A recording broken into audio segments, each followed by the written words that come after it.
check test.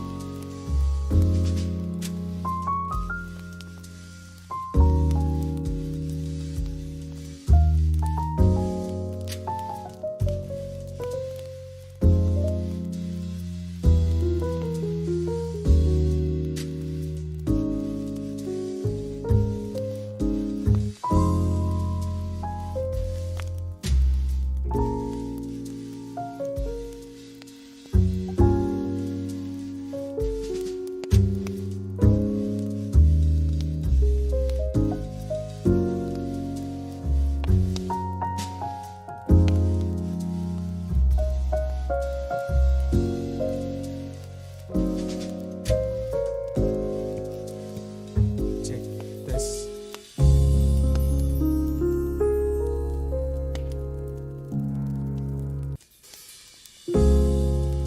Check this. Check this.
Check, check.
Om Swastiastu. Good morning to all of the professor, doctor, and all of the audiences. I am Adinda, a first-year registrar of the anesthesia department. Welcome to today's lecture. Today we're so delighted to have a special speaker, a senior staff member pediatric anesthesiologist at the anesthesiology department in Radboud, UMC, Netherlands. Can we see the CV?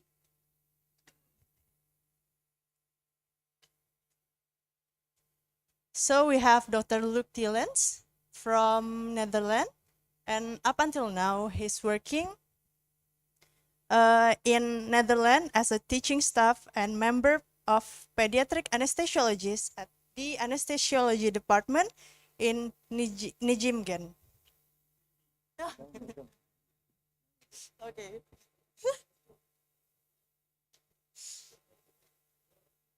So today we will be having two lectures, one case presentation from one of our registrar in Department of Anesthesiologists. The first one is about regional anesthesia in children and about LAST, and the second one is about ultrasound in anesthesia practice. Okay, to Dr. Luke, the time and place is yours. Pagi, is it working? Pagi. Yes, my name is Luc Tielens. I'm from the Netherlands. I'm a pediatric anesthesiologist. You want me to stand here? Yeah? Or here? Oh, I can stand it. Yeah. If you put this a little bit there, I can say it. I am a pediatric anesthesiologist, and I have two subjects that are interesting me. That is, one is pediatric airway management. We are not going to talk about it today. Maybe next time. Who knows? Today we are more talking about regional anesthesia. And regional anesthesia is something we do in adults, but I try to promote it worldwide also to do these kind of techniques in children. And that's this lecture all about. Is it the same or is it a bit different? What are your concerns if you do regional anesthesia in children? But that will be this lecture. Every time you have a question, just raise your hand. We can make it interactive. We can talk about the different things. I will speak anyway, right? Okay. So, in regional anesthesia, I do adults. The technique is mostly the same, but to do it in kids, we talked about it in the car coming from the airport yesterday. It's not done that much. Why is that? Why don't we do it in kids?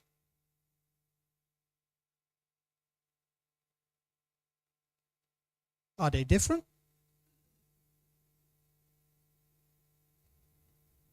They are just humans, just a little bit smaller, no? So, what they all say, a kid is not a small adult, but in the anatomy, it is a small adult, right? And regional anesthesia is just knowing about the anatomy and just find the nerve and block it. Isn't that the case? No, it's a little bit different.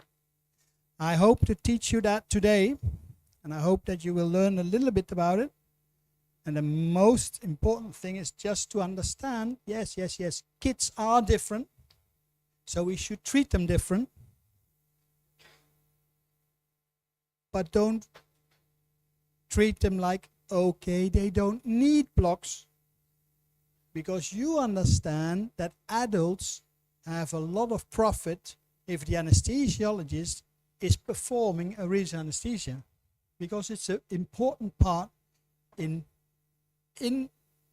intraoperative and postoperative pain management. So why don't we treat the kids also with these regional anesthesia techniques? Right? That's my idea. And that's what the talk is also about. Good. Let's see. I have no disclosure to be made. I'm not paid by any factory or whatever, so I can just speak about everything I want without anything. History. I would like to talk always a bit about the history. Where are things coming from? Why are we doing the things how we did them or how we do them? And should we change them to better ways or more evident ways? Or do we keep them the same? In the history of regional anesthesia, the Egyptians were probably the first to do regional anesthesia. How do we know? How do we know? Because if you can read, especially in circumcisions for 13-year-old boys, if you can read some hieroglyphs, oh, where's my slides? Going back one. Oh my God, I forgot to put one slide. But there is a hieroglyph that shows in the ages, in the ancient time, they already did surgery of circumcisions and they did local regional anesthesia practice. They rubbed it very well, and you know that if you rub it very well, you can cut it without pain. Is that true? Anesthesiologists should know this is the beginning of the gate theory. The gate theory in pain management. It says if you have pain, you start to rub. But you also can start to rub a little bit beside it. And because you rub there, the nerves that should conduct the pain to our brains is a little bit blocked because there's happening something else in the neighborhood. And that is the reason why rubbing for pain is helping to reduce the feeling of pain. And that is called gate theory. Right? So that's also for regional anesthesia. I'm sorry, picture's not there. The real history of regional anesthesia is it, can you read it good? It's not too white? No? Can you read it in the back also? Can you hear me all? Okay. The real regional anesthesia history starts with August Beer. He performed in 1898 the intraspinal injections of cocaine. Oh, that was the beginning of the regional anesthesia. That was also the beginning for the pediatric regional anesthesia, because from his first 10 patients, 5 were kids. So that means directly it started already in the history to do these blocks, spinal block, in pediatric patients too. Good. I miss a lot of slides now. I miss a lot of slides. I think you need my... Sorry.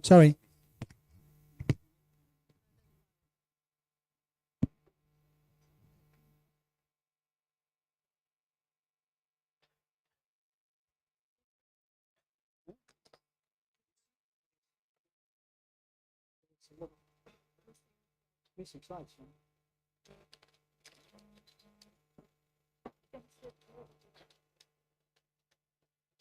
Maybe we keep this in. Run it from the stick. Which one? That one.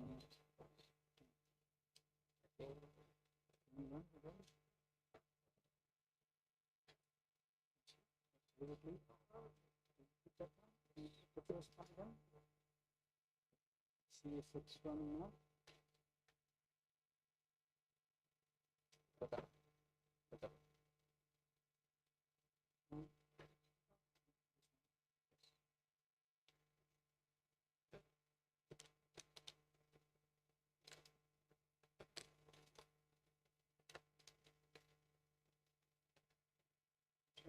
This one? Yeah.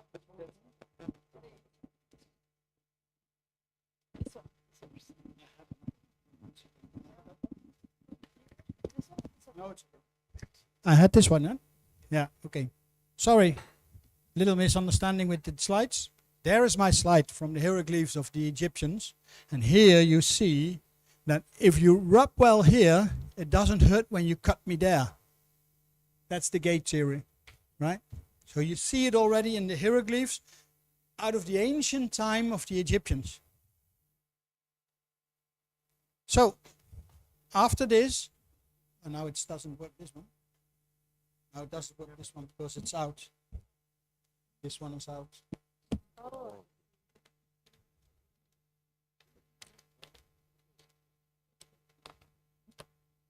Electronics, huh? I'm happy my bionic legs are working. Electronics. Yeah.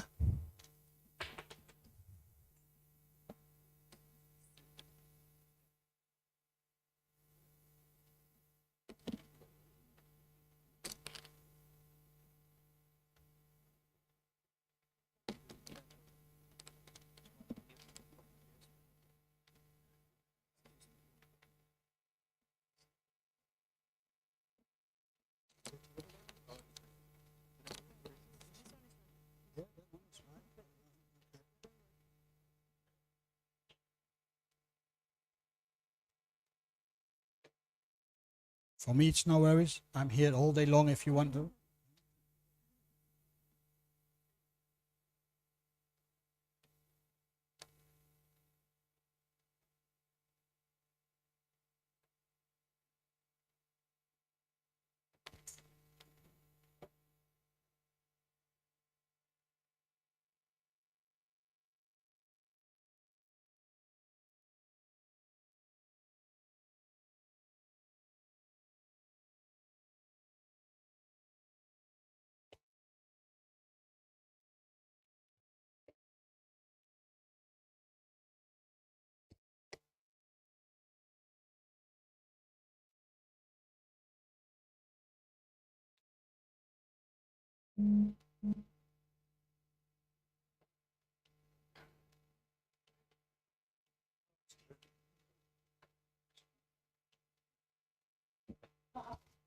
There we are.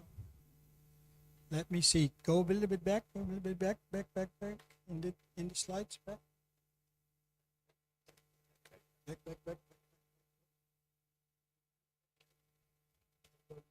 Forward. And backwards. That's fine. Okay.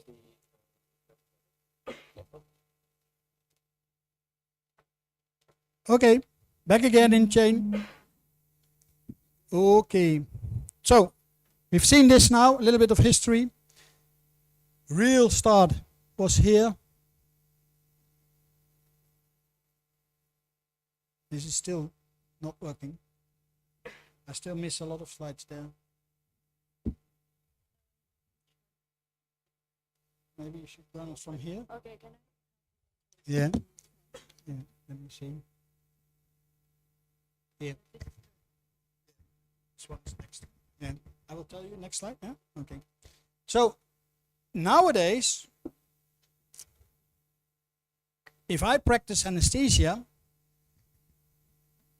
almost every kid that is on my table will get a block, will get a regional anesthesia technique, because it helps me to block the pain in this small baby, in this small patient.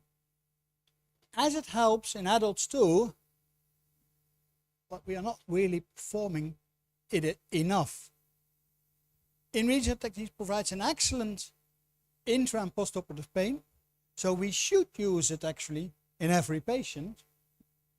So it should be an extremely important part, not only in pediatric anesthesia, but also in adult anesthesia. Right? Next slide.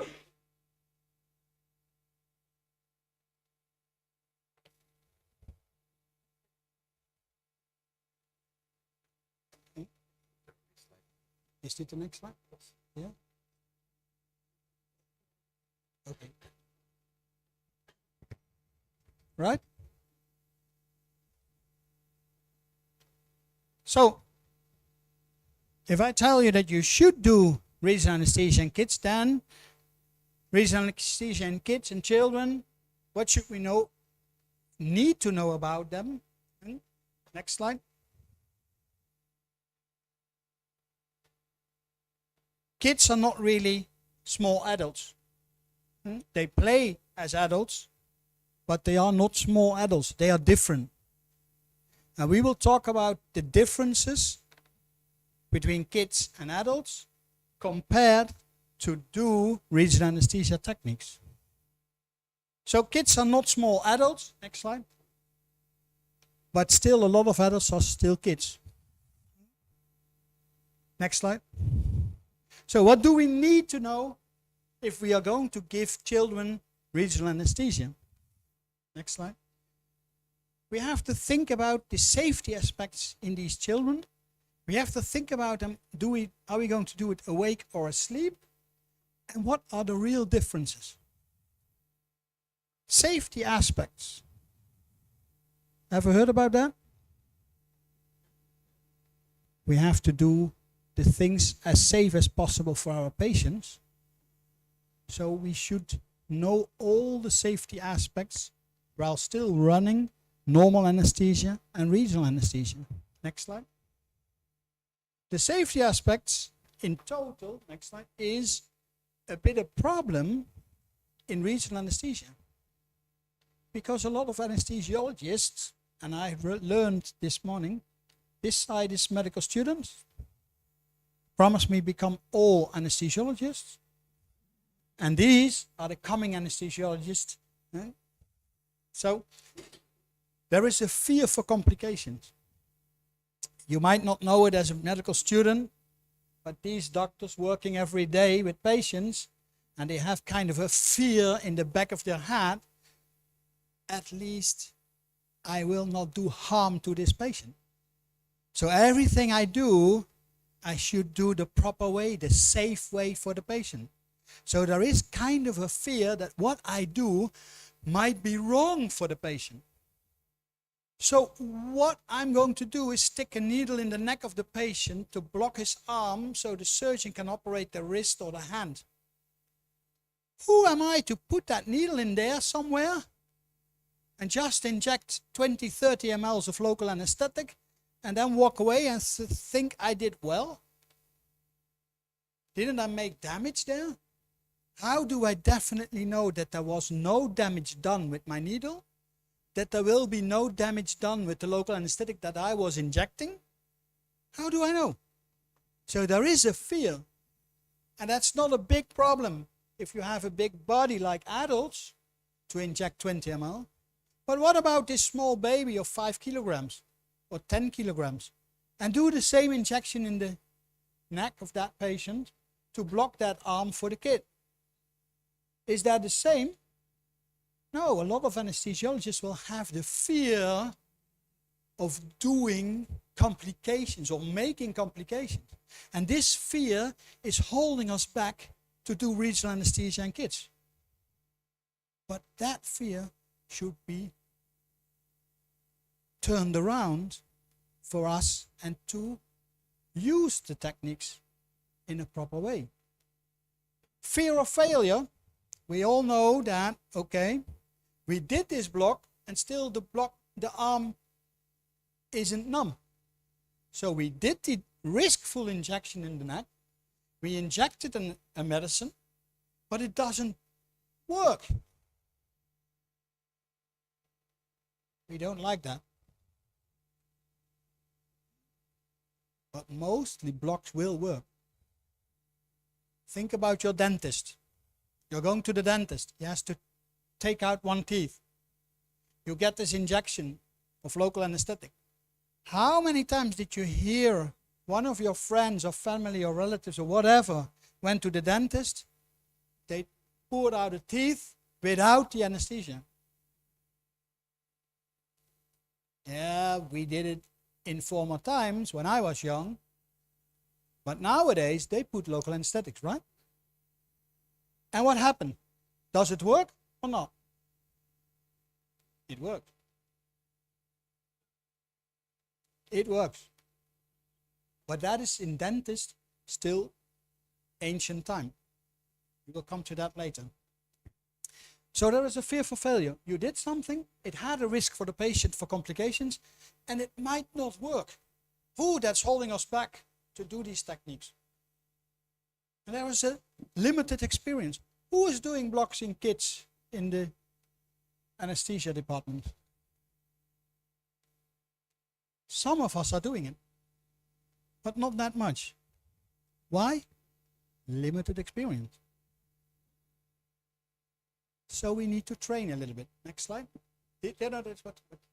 So here, we are here together to do a lecture, to talk about these subjects, to learn something, to get maybe some more experience.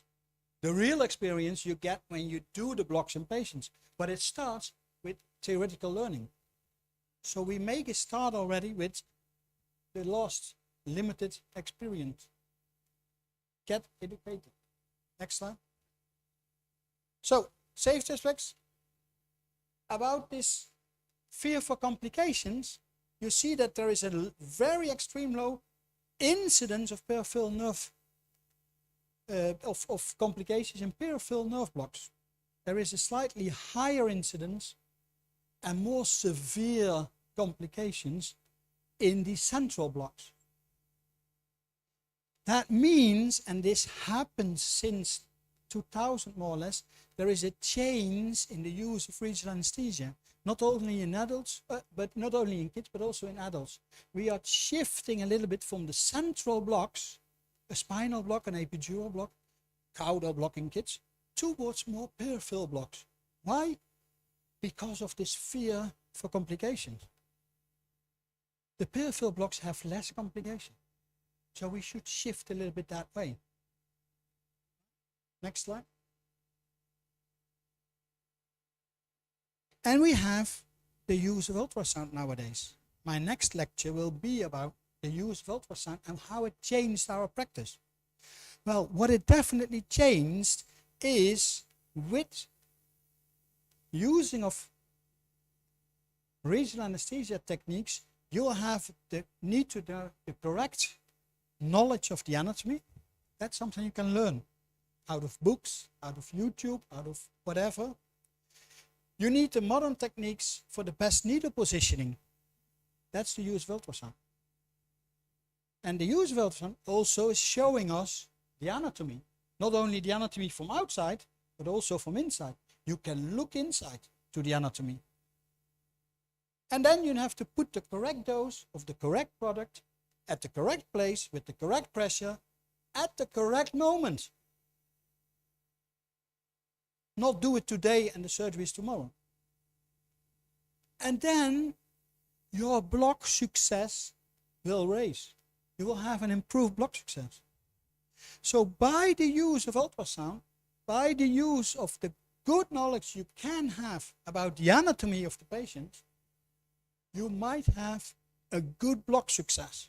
That means you don't have to be that much of fear for failure. So less fear for complications in the peripheral blocks, less fear for failure because of doing the right things with the modern techniques we have nowadays. Get some experience and you can do your blocks, even in children. Next slide. Are we doing this awake or asleep? How are you doing the blocks in adults? Awake or asleep? Who's doing awake? If you do a block. Who's doing asleep? Worldwide, we know that if you do regional anesthesia techniques, you want to have the patient awake because then the patient is your monitor too.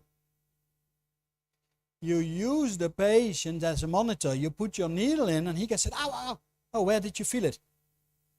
In my fingers. Oh, that's paresthesia. So maybe my needle is in this nerve or against this nerve. It's not that bad. You know it, and at least that you are close to the nerve. Ow, ow, ow, it hurts here. Oh, maybe you hurt something there that you should not touch with your needle. Right? So the patient can be your monitor. Then you do your injection and directly the patient says, oh, I feel a bit dizzy, metal taste in my mouth. What does that mean? Your injection might be directly in the blood and is directly giving some toxic response in that patient. So your needle tip might be on the wrong place. You wouldn't have known that if the patient was asleep. But you can know it if you use the right proper equipment and you use your ultrasound to see where your spread of local anesthetic will end up. If you inject while watching it live with the ultrasound, you can see where your local anesthetic is going to. If it doesn't appear in your image, it might go into a blood vessel and go centrally in the central compartment and making your problems of intoxication. Right? So, asleep or awake is a problem. Kids, we can't do asleep. We can't do awake. And it is in 90% everywhere around the world accepted to put the kid asleep before we put a needle in. Because these kids don't like needles. Adults don't like needles neither. They also don't like it, but we can communicate with the adult and say, just sit still for a moment, right? Next slide. Worldwide, there is a commission of wise people, and they are the PROM. That is the Pediatric Regional Anesthesia Network. That is a group of people from the US and Europe.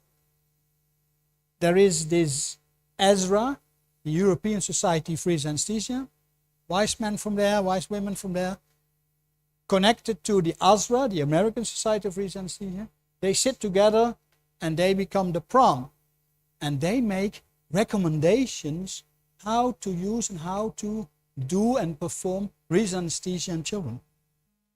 And they recommend the world to do regional anesthesia, to perform regional anesthesia in in kids that are under general anesthesia. Next slide. But under general anesthesia, the patient is not our monitor anymore. So we might hide the signs of local anesthetic systemic toxicity, lust, in children. So if we hide that and we can't see it, how can we prevent the patient from it? Well, not only the patient is the monitor. I explained you already, the ultrasound machine can help you very much, but you also can put a marker in your local anesthetic, like a little bit of adrenaline. If you inject a little bit of adrenaline, together with local anesthetic of course, in the vessels of a patient, what will happen within seconds? There will be a raise of cardiac frequency because of the adrenaline. So the marker can guide you to understand you are injecting in a vessel instead of in the tissue itself. Right? Next slide. On the other hand, is a kid cooperative? Every kid is cooperative. Until he's not anymore. My kids were cooperative, going shopping in the wall, and they are cooperative with me. And then all of a sudden, boom, they are not cooperative anymore. They are running around there, they're screaming here, they're throwing away things there. So the kid is cooperative until the moment it's not anymore. And if your needle is just in the back of that kid, and then the kid is not cooperative anymore, you might have a big problem. So since they are not cooperative, you should make sure that they are not going to move when your needle is in that patient. So that's why we want to have them under general anesthesia. But on the other hand, if we want to use this patient as a monitor, what do you think the patient below 4 years will tell you about what he feels in his hands when you stick the needle in here? What about 8 years? What about 12 years? So communication in kids, and rely on this communication, rely on these small patients to be your monitor, isn't that wise? So worldwide it's accepted and it is recommended by the PRAN to do regional anesthesia in children asleep. Next slide. And there is Dahlens. Bernard Dahlens is a French anesthesiologist in Paris. He wrote the Dikke van Dalen, we say it. That's a very thick book about regional anesthesia in children. It's the Bible for when I was training as an anesthesiologist 8 years ago. And he did a rethinking about this safety. He said every needle puncture produces some degrees of tissue damage. Wherever you put a needle in, you might damage something. But on the other hand, next slide, the fear for the nasal puncture is also a damage. Maybe psychology damage, but we know that these traumas for patients are important to understand. And especially in kids, these traumas for being operated, for getting the anesthesia, for getting that mask on the face, can push them back in development. They were about to pee in the toilet, and after the surgery, the parents said, yes, he needs his diapers again for a few months. Because he is falling back because of the trauma. Post-traumatic stress syndrome. We know that in adults, but kids have that too. And we see it mostly with these kind of things. Okay, next slide. So, asleep is not unsafe, but awake is not always safe. That counts for adults, but definitely for kids. Next slide. It's not a never or always situation. Nothing in medicine is a never or always. It's always something in between. So it really depends on the situation of the patient, of the doctor at that moment. Next slide. Performing a block procedure, next slide, will be a risk of damage whether the kid is asleep or is awake. It's not only, okay, now the kid is asleep, so now it's safe. But this doctor never did the block. Just put the needle in. Not that safe, right? So it's the whole situation. Coming again to the differences. Kids are not small adults, but what is different? What is different in these kids? Next slide. There are differences in anatomy, physiology, and pharmacology. Now I'm going to talk about the next 20 hours about these differences. I only have 1 hour, huh? It's already spent already. Let's see the complete local anesthetic pathway. We have the nerve, next slide. We have the puncture site, next slide. We have the injection. We have the systemic absorption into the systemic compartment. In the systemic compartment, this local anesthetic can migrate to different other organs, and finally it will come into the liver, will be metabolized, and will be excreted, eliminated out of our body. So what is different in this whole complete pathway in kids compared to adults, we will discuss now. We will talk about the anatomy of every side, the physiology, and the pharmacology. And then you will hopefully realize a little bit what you should understand if you start to do these kind of blocks. Next slide. The nerve. Is the nerve in the child different from the nerve in me or you? Next slide. Yeah, there is. Anatomically, it's different. Anatomically, there is less myelinization. What does that mean? The nerves have less jackets around them. That means if you put some local anesthetic in the neighborhood, it can enter these nerves more easily. So the nerve is more sensitive. Not too quickly, please. So the nerve is more sensitive. So you can use less local anesthetic to block the nerves in children. On the other hand, there are less renviers,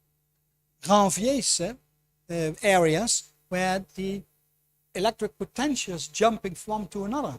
You have to block 3 of them to block the nerve conduction.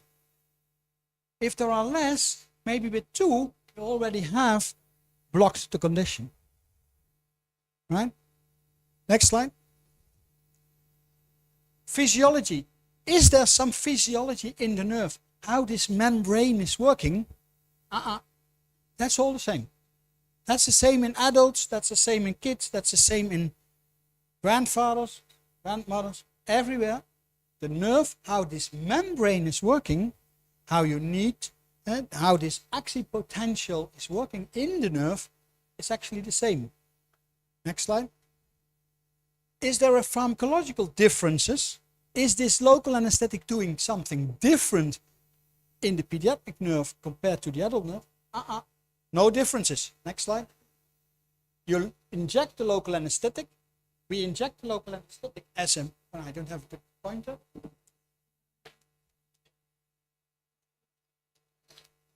No, it's only the pointer. If we inject local anesthetic, we inject it as a ionized molecule. There is the reaction to the base and the H+. The base can pass the membrane, and if it passes the membrane, it has to ionize again, because the ionized molecule will block the sodium channels. So to get your local anesthetic inside the cell, you need to have the base. And this is the same in adults as in children. But this is not a talk about pharmacology of local anesthetics, which we'll have in November maybe, right? Next slide. So the nerve is a bit different. The anatomical part of the nerve is a bit different. It needs less local anesthetic, it's more sensitive. you can lower your dose. The puncture size, is that different? Next slide. Is it different peripheral blocks or central blocks in children? What do we know about the peripheral blocks? Is the axillary area different in kids than in adults? If I've tried to find a medial nerve in the lower arm, is that different? Next slide. The anatomy of where I can find my nerves is completely the same. But what is different is there is less tight tissue in children. And this less tight tissue makes the migration of your local anesthetic faster towards the nerve. So there is a faster absorption towards the nerves because the nerves are less myelinizated. So the onset of your block will be very quickly. As you inject not in the nerve but in the vicinity of the nerve, it has to migrate, absorbed into that nerve. And in kids with less tight tissue, with less myelinization, it's just faster. Your block will be there much faster. Is there in the puncture site pharmacological or physiological differences? I make this noise because I learned it in the car. You make always the same nerve. Waf waf. Good. Central blocks. Are there differences? Anatomically, yes, definitely. Everyone who does a caudal block knows that there is anatomical differences. That the conus medullaris and the dural sac are on a different place in children than in adults. Everybody knows that the physiology of the cardiovascular stability is different in adults and in children. And the pharmacology about cerebrospinal fluid, where you do your injection of local anesthetic, if you do a spinal anesthesia, is different in children compared to adults. Let's see these three things. Next slide. The anatomy. We know that the conus medullaris, oh sorry, that's myself, that's this one. Leave it this way. The conus medullaris is in L3. That's quite low, because in adults it's about T12, T1, L1. That means if you do a spinal injection on L2, you might already have the conus, and you might, if you go with your needle into the spinal area, you might hit the cone, and you might damage the cone, and that might influence the neurophysiology of that patient, and he can have a numb or even not move, motor blockade of his lower limb somewhere. So that is a risk in the smaller patients to do spinal anesthesia too high up in the spinal column. The dural sac is to L3, it's like there, S3, while in adults it's in S1. Meaning if you come from a caudal direction, it's much closer. So if you go into the caudal area, in the caudal apidural space, you might reach already the caudal sac, and you're not doing an epidural caudal injection, but you're doing a caudal spinal injection. That was not the purpose. But happily, the sacrum is narrower and flatter, so your needle can go in. But in adults, if you put your needle in, it has to turn because it's kyphos lordosis shaped. It has this S shape. So in adults, you cannot enter anymore that easily. But in kids, you can enter, but you just have to know that don't go in that far with your needle.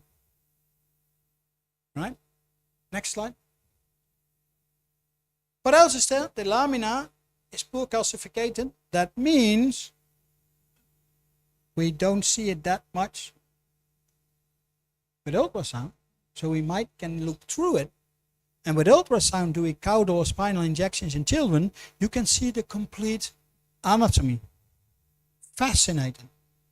If you have the chance, put your ultrasound on the spine of a child and see what you can see. You can see actually everything. The spinal processes are more horizontally. Everybody knows that if you do a spinal injection or an epidural injection, your needle is coming slightly from caudal upwards. In kids, you can just go in straight. Well, the kids are asleep, they don't sit, so they lay down there. Just go in straight. Don't go cephalically, go in straight. The ligamentum flavum is very thin. That means if you do an epidural, you might pass the ligamentum flavum, you might not feel it that much on your needle because it's that thin. So you can't rely on the plop of the flavum. You should rely on the negative pressure inside the epidural space in kids.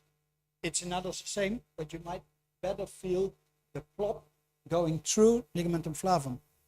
Epidural fat is less tight, so your volume will raise and spread much easier.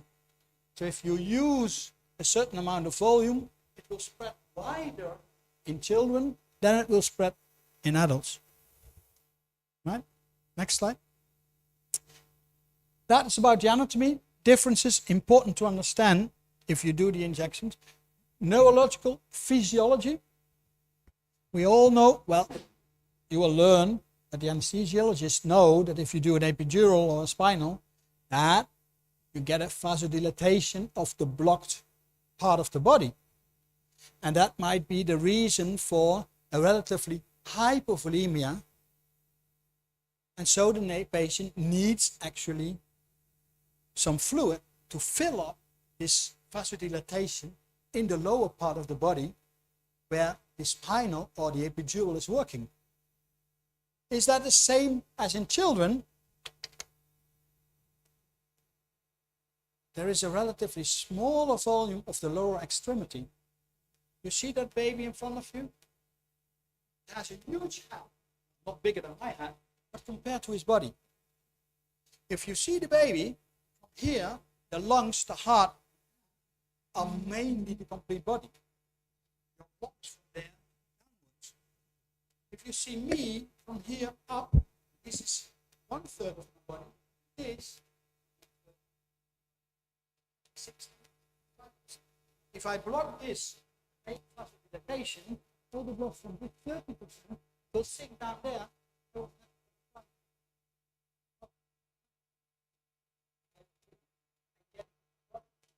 you need to fill it up, or give me vasoconstriction or something, right? But in kids, I wasn't using this. In kids, if the upper body is bigger than the lower body, and the lower body has a vasodilatation, the upper body can compensate for the dilatation in the lower body. That means this baby has also distribution, a redistribution of the volume, and the relative hypovolemia because of the vasodilatation is much less in children, compensating with the bigger part of the body, the upper part, which you didn't block. And that's why in children there is a more cardiac stability. On the other hand, what helps with the cardiac stability is the immature sympathetic nerve system. In the real small kids, where you do spinal anesthesia or epidurals, this immaturity of the sympathetic nerve system means that these babies cannot really easily dilatate or constrict. That means that they don't really have a big dilatation while you block the nerve and block the nerves towards these vessels too. So the dilatation is less, so the hypovolemia will be less. Right? Next slide. What about the pharmacology? What do we need to know? Well, if we do spinal injections, central injections, you need to know that you do your injection in the spinal fluid. Is that important to know? What is the spinal fluid doing with it? We need to know. Maybe interesting. Next slide. There is about 125 to 150 milliliters present in every patient. In every patient? Yes, mostly in every patient. Even small babies do have around 100-120 ml of spinal fluid. Meaning there is much more spinal fluid compared to the body weight in children than we have. Next slide.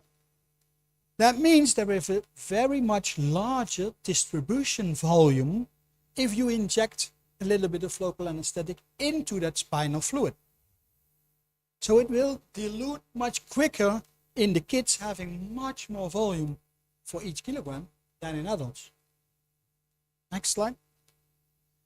The production is about 500 ml a day in the brain and sinks down your vertebral column. That means it's about 20 ml, 25 ml an hour. That is in children as in adults. That means it's about a quarter to a half ml per kilogram. Thinking about an adult is about 70 kilograms. Next slide. But in kids, thinking about 5 kilograms, it is about 3 to 5 ml per kilogram. Next slide. So there is a much larger turnover of volume in these kids. What does that mean for doing a spinal anesthesia in these small kids? We do spinal anesthesia in the neonates, which have a respiratory tract problem. And then they need anesthesia for something below, like a hernia. Then you can do a spinal injection, but you should realize that you are injecting in a very huge lake of cerebrospinal fluid, and this lake is refreshing very quickly. Meaning the concentration will lower very quickly, the block will not be that fast, that strong, I mean. And then on the other side, because of the washout, the block will only contain half an hour. So if I do a spinal in adults, it is depending on which local anesthetic you use, but if you use bupivacaine, the block will have a time of a duration of about 4 hours. But if I use bupivacaine in children, the block will just last half an hour. So if you do spinal anesthesia, it's definitely interesting to know these kind of things, and you want to have your surgeon washed and clothed and gloves on when you do this injection in baby, because he has half an hour to do this ilioinguinal hernia repair. And you need 2 surgeons if it's on both sides. And if they complain and say, no, that's not needed, then okay, then you do one side blocked and the other side in an awake baby. Not what we want, right? Next slide. What about the dose? How much do we give? How much do we give in the spinal spinal anesthesia in children? Let me see. Next slide. We use bupivacaine 0.5%. That's quite normal in my country. Here, for spinals, if you use bupivacaine, about 0.5%, right? Yeah. Plain. In kids, we use 0.1 milliliter per kilogram. Is this a high dose? Compared to kids 5 kilograms? Normally they are even smaller, like 3 kilograms, neonates. You use 0.3 milliliters. Is that a high dose or low dose? 0.3 milliliters in total. 0.1 milliliter per kilogram. High dose? Yeah, definitely. It's 20%, it's 25% more than in adults. Let me see the adults. Let's compare like an adult of 75 kilograms, 70 kilograms. You use 3 milliliters? More or less? What do you use? 4 milliliters? Spinal anesthesia in a 75 kilogram adult patient. We used 4 years ago. Nowadays it's always 3. Try to be less. But let's say 3 is the average. That means that is 0.04 milliliters per kilogram. This is 0.1 milliliters per kilogram. You see the differences? Of course, this is not a high dose in an adult, but definitely for that small child with that small anatomical space, which is a huge lake of cerebrospinal fluid, of course, but it's a high dose that you use for that small kid compared to the very small dose you actually use in adults.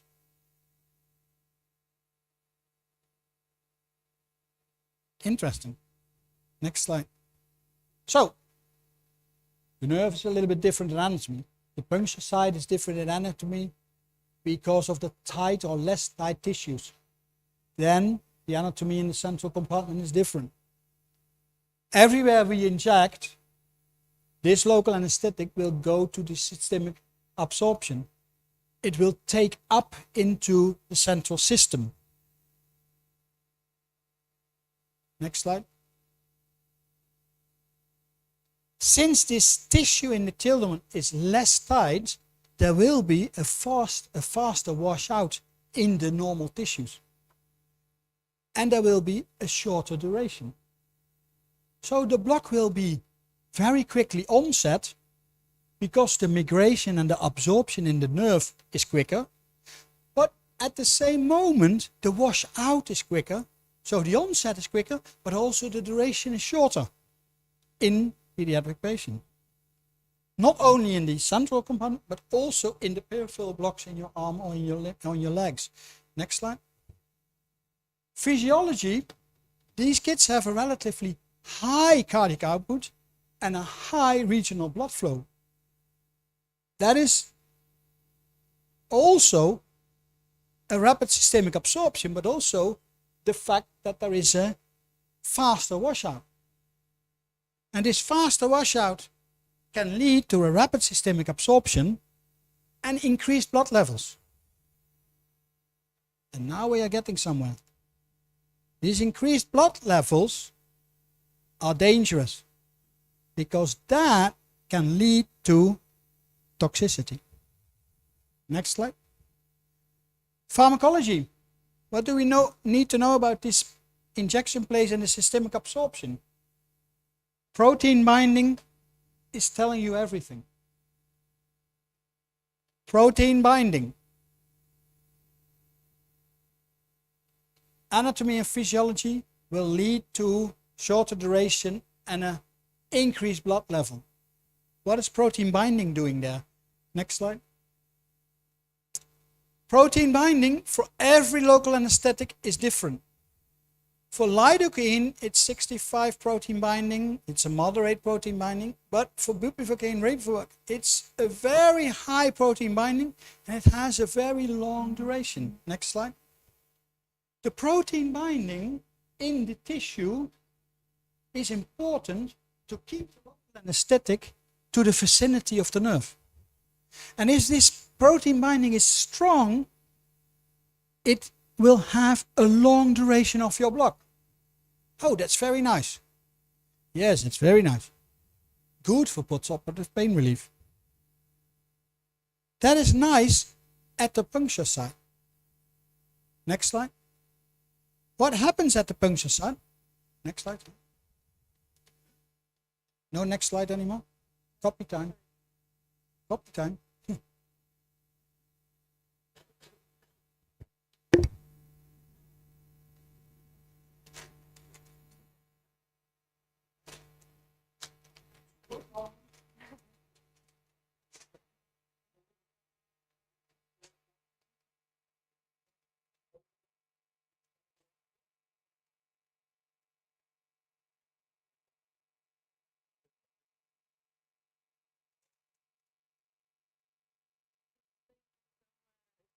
Spread it around.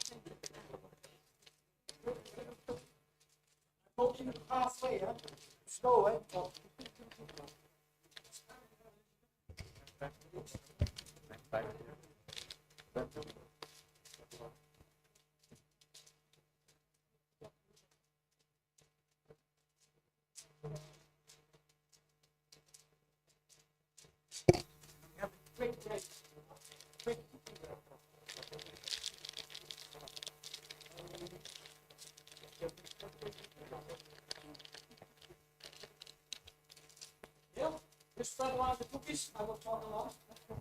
Okay, so at the puncture site, there is protein binding.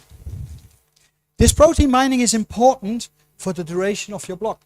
The more protein binding, the longer duration of your block. If you see, after 3 hours of an injection at the puncture site, 70% of the lidocaine is already absorbed in the systemic compartment. That means that there is no much block left. But from bupivacaine or ropivacaine, only 50% is washed out. So there is still enough molecules there to keep the maintenance of the block. So the protein binding is important. If there is a strong protein binding, it stays on the tissue there. But what happens with this protein binding if it is in the central system? Next slide. I talked about this slow systemic absorption, lower peak of plasma concentration. It stays on the site there. But if it comes in the systemic absorption, next slide. If this protein binding stuff is coming into our central system, there is a distribution volume. Next slide. And neonates and infants have a larger distribution volume compared to adults. Next slide. So they have a lower and a later maximum plasma dose.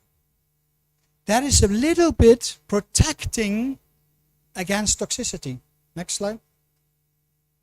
So you might use maybe a little bit higher concentration in kids. Next slide. Next slide.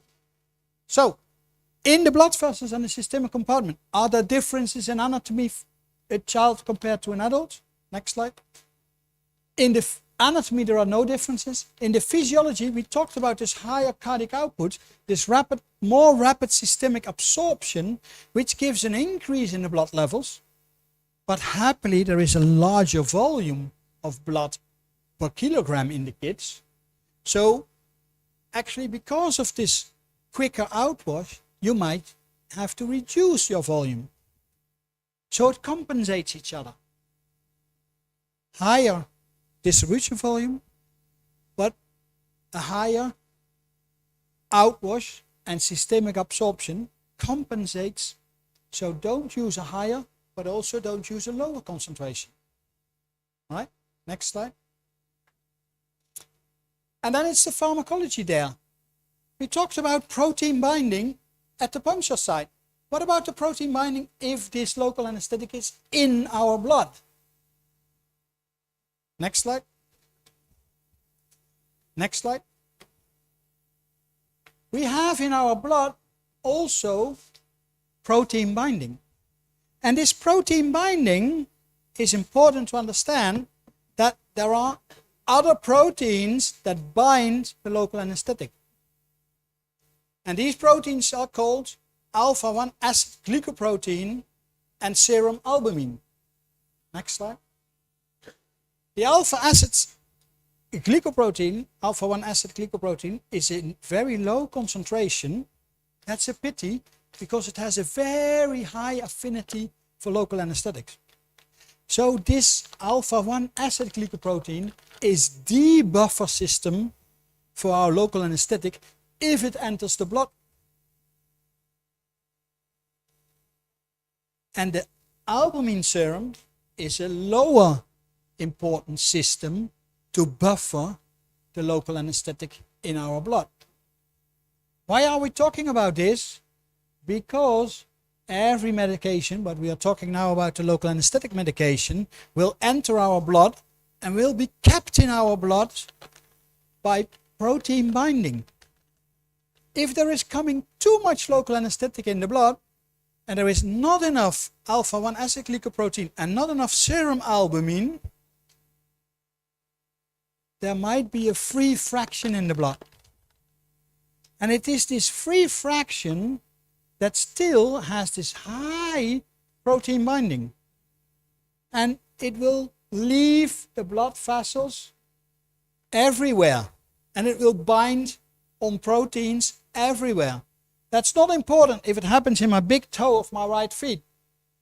But it is important if it happens in my heart or in my brain. So if local anesthetic that is injected peripherally comes in the central system, but doesn't have the possibility to bind to these protein, then it is in the free fraction and it can bind in other sites. And it can bind in your heart. And in your heart there is a conductive system to keep your heart beating. And this conductive system can be blocked by local anesthetics. If you inject local anesthetics in your heart, you have a perfect heart block. But you have to resuscitate the patient until the local anesthetic is finished working.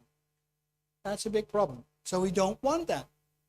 So the toxicity of local anesthetics is in the heart and in the brain. In the brain, there is a lot of conduction of nerve tissue.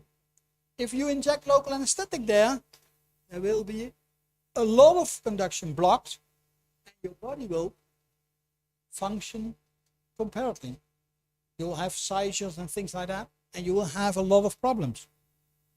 So, if we are talking about the local anesthetic injected peripherally but entering the system compartment, protein binding is keeping it here. That is nice because it doesn't give you toxicity, but finally it will come in the systemic compartment, and in the systemic compartment it still needs this protein binding to stay on these proteins.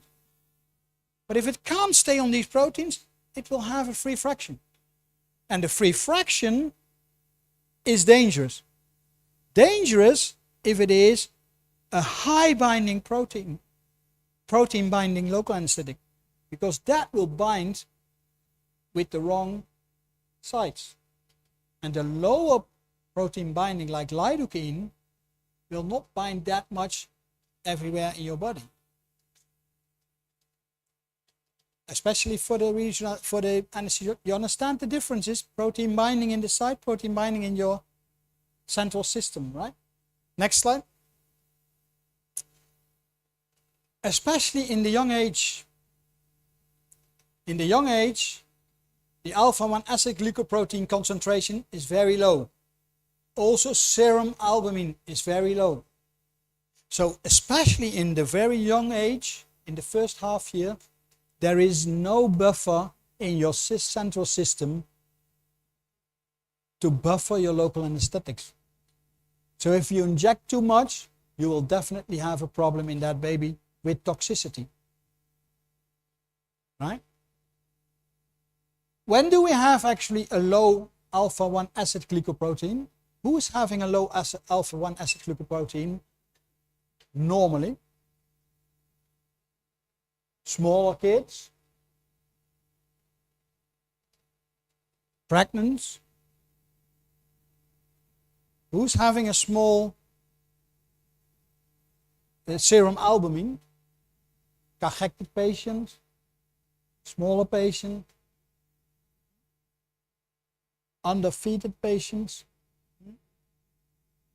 Remember that you then should use less concentration, less total dose, because it is no buffer system, not enough buffer system in the central system of that patient. Next slide. You see, the younger the kid, the higher the free fraction. And the higher the free fraction, the easier you will come to the level of toxicity. And the easier you will reach toxicity and make problems in your patient. Next slide. What about the metabolism? Now, it is in your central system. It will come into your liver, and there will be a metabolism. The metabolism of aminoamides, which is lidocaine, bupivacaine, ropivacaine, they are the aminoamides, is by the hepatic cytochrome P450 enzyme. Levobupivacaine, CYP3A4. My God, do I need to know that? Don't learn it by heart. But these enzymes, what is important to know, they are immature at birth until first year. And even for this one, it's immature until the age of 4 to 7 years. Does that mean we should not use the medication? No, these enzymes are partly replaced by another enzyme. Whew, thank God. But you should realize that the liver of these smaller kids is functioning less mature than our liver to metabolize the medication that we have given that body. Right? So the metabolism in the smaller kids is a little bit slower than compared to adults. Next slide. And beside that, think about the metabolism of esters, of the ester amides. Like, next slide, 2-chloroprocaine. Who's using 2-chloroprocaine? Do you use it here? Do you have it here? The world forgot about it, but slowly it's going back a little bit. But it's an ester, and for years we have thought that the ester local anesthetics were the cause for the allergies. So we didn't use them. But now we have learned different things, and we might start to use them again. They are metabolized with cholinesterase in the plasma. They don't need the liver function, which is immature in these small kids. So in the plasma of the kids, the metabolism of the 2-chloroprocaine is the same as in adults. It's a very quick metabolism, very quick half-life, and with that it is a very decrease of the risk for toxicity. But the problem is the block also will be lasting very short, and mostly you have to re-inject, or use a catheter where you can give a continuous perfusion. But that's not what we do for just an operation as an ilioinguinal hernia repair. But people are now trying it out to see what it's doing. Not doing the single injection, but directly put the catheter and use the catheter during the operation, take it out afterward. Next slide. The elimination. The bupivacaine hepatic intrix clearance is lower in the first ages. That means, so it's less thrown out of the body. Means that it might be concentrated more and more in the body. Things that you have to learn about, hepatic clearance and things like that. They know all about it. I forgot all about it. But I just know that it will take more time in kids to eliminate these medication out of the system of that child. So I should not give too much. Next slide. So, what about then continued epidural bupivacaine infusion? We are doing epidurals in kids from 4-5 kilograms, and we give them a continued epidural perfusion. Might that lead to slowly raise accumulation of the bupivacaine in that child? So there will be slightly accumulation, and that might reach levels of toxicity. Next slide. Happily, the surgery itself or a trauma or anything that happens in the body, can you get the next one, will give this patient a raise in the alpha-1 acid glycoproteins. So from the first moment the operation starts, the alpha-1 acid glycoprotein will rise. It's an acute protein. So if there is a trauma, which is surgery is a trauma for the body, then there will be a rise in the acute protein. And one of the acute proteins is alpha-1 acid glycoprotein. And that is helping us if we are starting to use regional anesthesia technique. And this rise will keep on for more days. So this rise, accumulation of bupivacaine will be scavenged by a raise of concentration of alpha-1 acid glycoprotein. Ooh, That helps us to get rid of the toxicity in these children using epidural catheters. Next slide. So, the free fraction remains constant, and if the free fraction is not rising, the risk for toxicity is not rising. Next slide. So, let's have a look about the whole line that a local anesthetic is passing the body when we inject it at the puncture site. Next slide. It goes quickly. Yeah, more slides. Nerves are more sensitive, so we need lower dose. The spinal, we need higher dose because of the high turnover and the high volume. The distribution volume is larger, so we can use higher dose.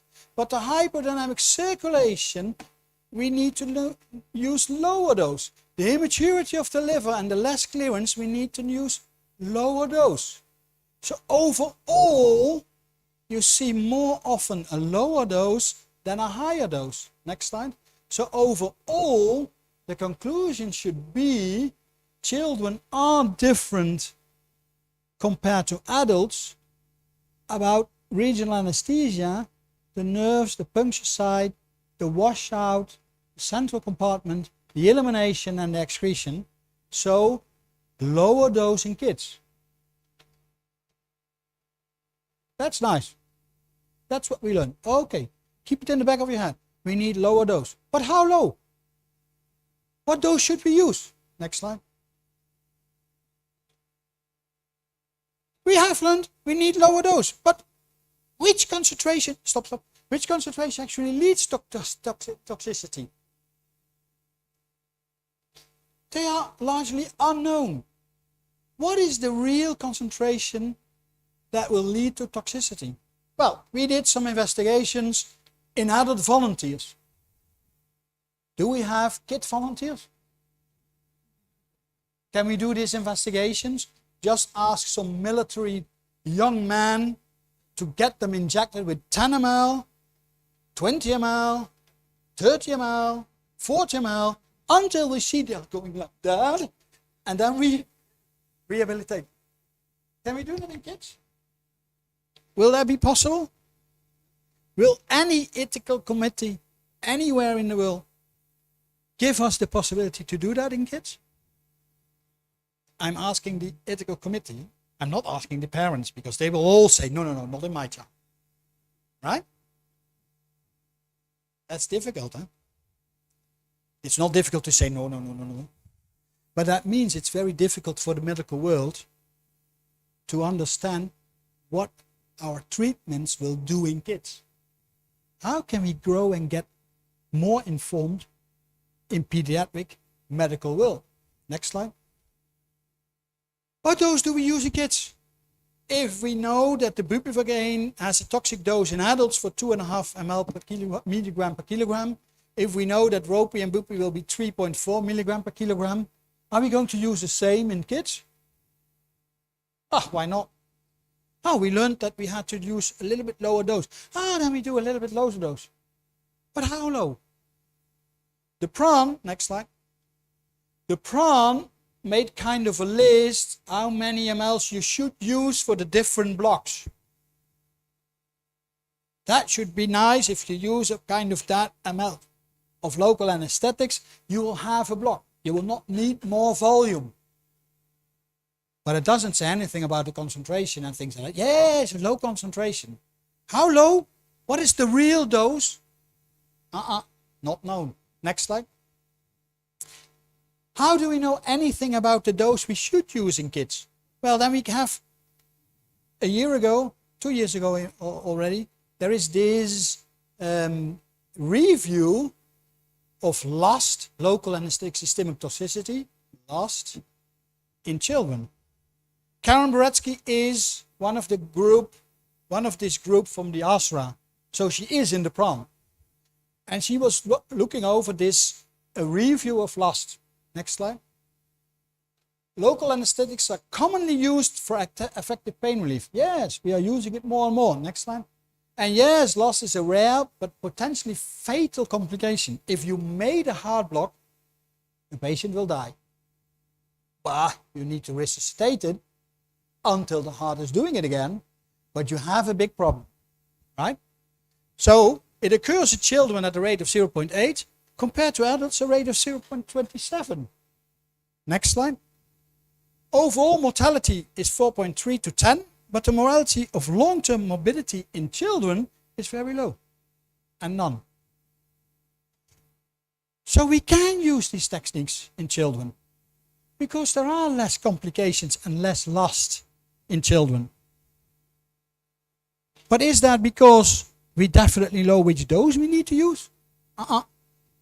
It's because we are a bit afraid and confused. What should we do? Because we don't know, because we don't have investigation possibilities. Next slide. This study was directly followed by Gupta, who made it an infographic. And an infographic is more clear for me. Next slide. This is an infographic. What is telling me this infographic? Next slide. That 68% of lost under general anesthesia. Next slide. Push it forward. 71 in children under 3 years of age. 84 use a vascular marker. Didn't use the vascular marker. 78 did not use ultrasound. 37 is in these blocks. What is special in these blocks? 42 lipoemulsion as treatment. Oh, that is very nice. And the last, non-anesthesiologists are greater than maximum recommended dose. They use greater dose? How come? If you have a look here, there is the surgeons, anesthesiologists, we use less dose than maximum. Surgeons use around the dose of maximum. And then we think, do surgeons do blocks? Yes, definitely. They do in the outpatient departments, doing small operations under local anesthetics. But they use up to the toxic dose. And then dental and other physicians out of the hospital, they are using local anesthetic as well. And they are using much more than the recommended dose. Uh-oh. Do I need to be afraid by the dentist? Not you. Because he will inject like 2 ml in you. But he also will inject these 2 ml in your kid of 10 years old. And then it becomes maybe a problem. You see, if he's going to do that in your kid of 5 years old, you have a problem. I was asked to talk about local anesthetic pharmacology in the dental faculty because of a child died in the dental chair because of local anesthetic systemic toxicity. Because they don't know. They just inject but don't really know. You all become anesthesiologists, we anesthesiologists, at least we know more or less about these things. But the surgeon will ask you, can I put some local anesthetic infiltration? Yes, you can. And then he asks, how much can I inject? I said, I'm not injecting. Yeah, but how much can I inject? I'm not injecting. You are injecting, so you should know what you can inject in this patient. The maxillofacial professor in my hospital is doing cleft lip surgery with me in Lombok. And he's doing local anesthetics. And he's still, after 15 years of working there, asking me, how much capulas can I use in this kid? And I said, come on. No, tell me. Oh, okay. I will tell the professor. I'm not telling his staff members. The professor. But they should know too, right? They use to maximum dose or even more. Next slide. What is here in the middle? It's not the same as adults. It's not the same as adults. Fascinating. Next slide. We talked about this 68% of losses under general anesthesia. I just talked about the general anesthesia. It's recommended to do it under general anesthesia. So if it occurs, which you don't hope, but if it occurs, of course, mostly was under general anesthesia. It's strange that still 32% is an awake patient. Might that be the patients in the dental area or in the outpatient department by the surgeons where there is no general anesthesia? Oh, sorry. Next slide. What about 71 in patients under 3 years old? Next slide.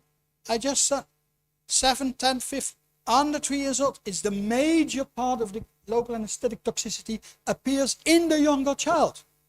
Next slide.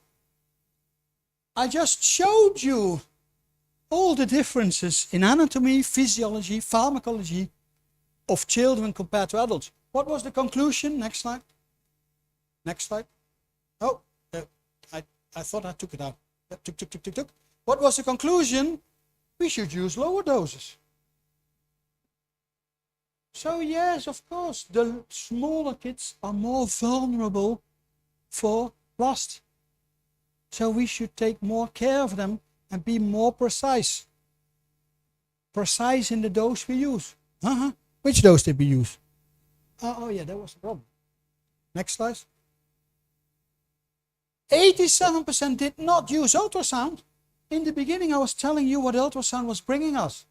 It showed us the location. It showed us the spread of local anesthetic. It was telling me that I was not injecting into the vessels. Everything. It made it more safe. But now it's not done. How is that possible? The use of ultrasound is quite young in our medical world. Well, it is growing more and more and more. We are using ultrasounds. What do we see if the use of ultrasound? If you use it, we only have 12 events in more than 20,000 patients. If we don't use it, we have about the same events in only 25% of that. So here you can see that the use of ultrasound is pushing down complications of loss. And so it's important to use the right equipment. Next slide. Landmark-based to ultrasound-based, you see the differences. 20 to 4.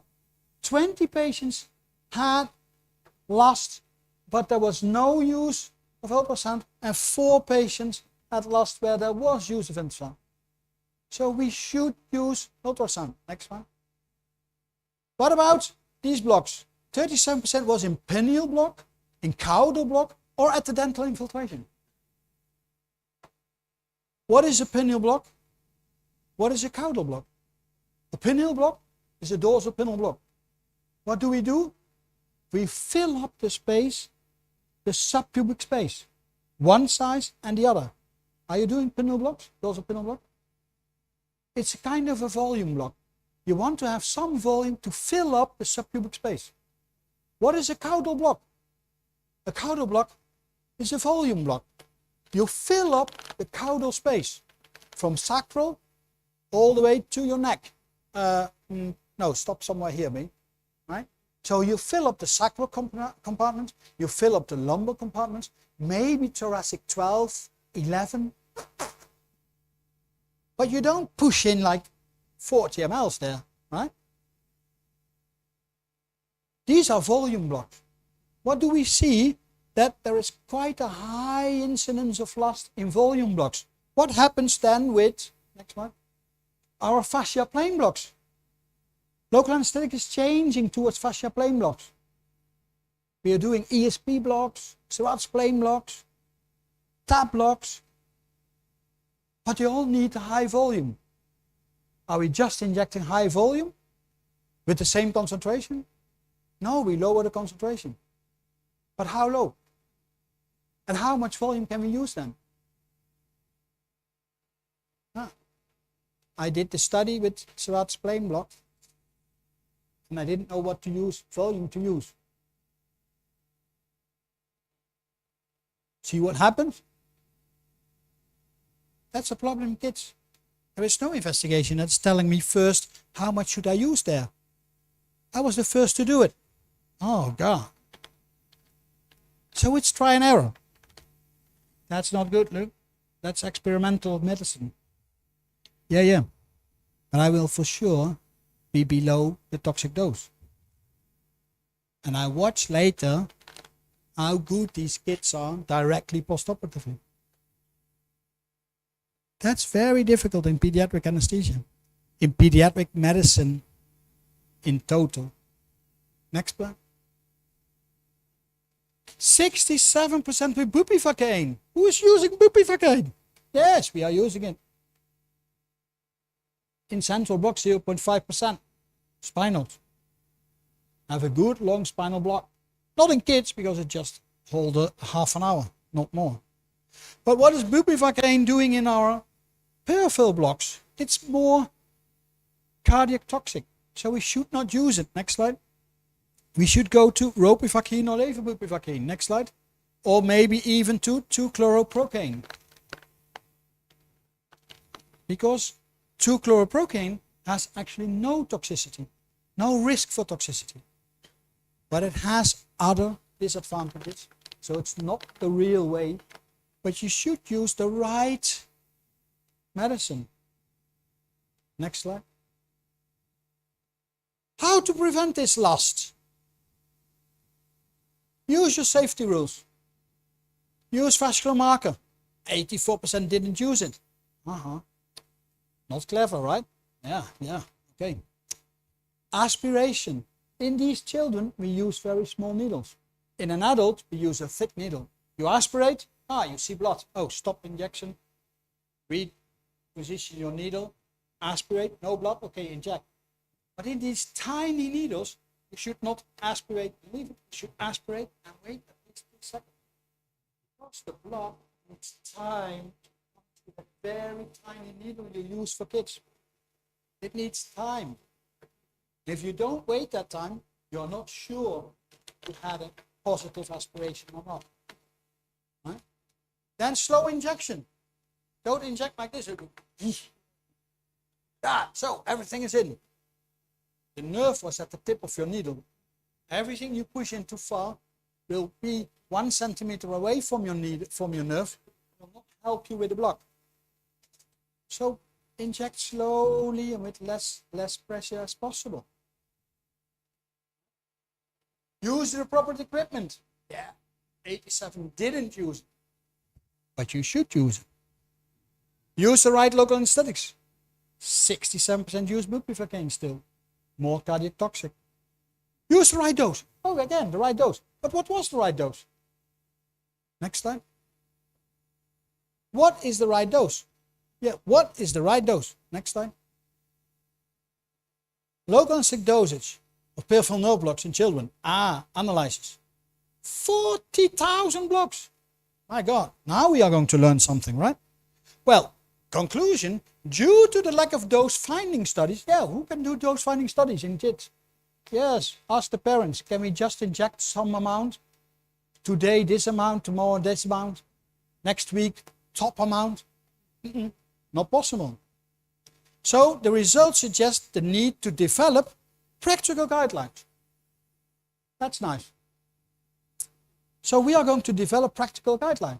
But the practical guidelines will minimize variability of local anesthetic dosage. The more we are going to use worldwide the same dose in the same block as this list of the PRAN was recommending, then at least we can say worldwide this amount of local anesthetic is giving a sufficient block.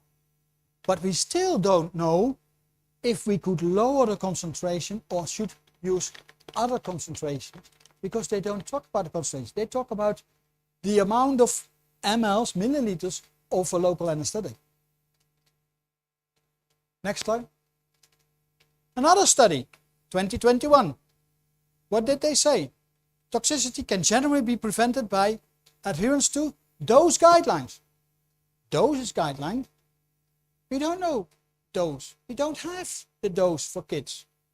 There are no dosing guidelines. as well as use of techniques to avoid inadvertent systemic administration. Yes, we should use ultrasound. That's good. But dosing guidelines? There are no dosing guidelines. We can't do dose finding studies in JIT. Next slide. So the conclusion in Karen Boretsky's work was high level of practitioners' knowledge is very important. The more we teach each other, the more we learn from each other, the better we will practice. That's good. So that's why we're here. Awareness of specific risk factors. We were talking about it. So we are learning each other. Increasing the use of ultrasound guidance. Yes, you should use it always. Use the right, less toxic local anesthetic. Ropivacaine or bupivacaine. No levobupivacaine. No bupivacaine in peripheral blocks. And then use the lowest effective dose. Do we know the effective dose? So what is the lowest effective dose? Next slide. What is the maximum allowance dose? The maximum allowable dose is what we learn from adults. Use 2.5 milligrams per kilogram of bupivacaine. Use 3 milligrams per kilogram of ropivacaine and bupivacaine. That is the maximum. Never go on top of that. Surgeons will do, dentists will do, but we in anesthesia, we will not do. So the maximum allowable dose is not the same as the recommended dose. But what is the recommended dose? The maximum allowable dose will be the hard stop limit. If you have a kit on your table and you are going to plan a regional anesthesia technique, you will put a syringe with the local anesthetics ready to use. Never put more than the maximum allowable dose for that patient at that moment. Then you can never go over the maximum allowable dose. So then the maximum allowable dose is the hard stop limit. But we should actually use the lowest effective dose. Next slide. What is lowest effective dose? We need dosing guidelines. Do we have them? We try to work on it. We try to work on it with the PRAN to at least see as many as possible people doing regional anesthesia and kids doing the same everywhere. And then finally we can learn from each other what did we do and what was best. Right? Next slide. We don't know and we don't have dosing guidelines in kids, but what we definitely know is never more than a maximum allowable dose. Next slide. Extra considerations in kids. Don't shock too much. Kids, they can be very small, but also they might need the pain relief and maybe some vasodilatation to save this limb of the child. And so even in very small kids, you can do your local regional anesthesia techniques. Next slide. There we are. Woo. Half an hour too long. I had 1 hour. Okay. Questions now, or what are we doing?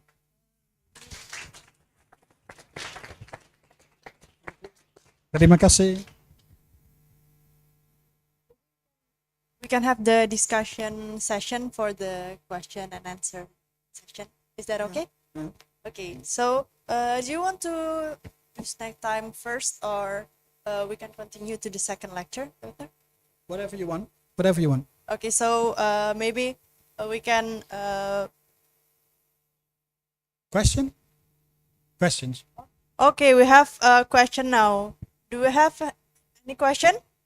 You can raise your hand and ask for the question right now.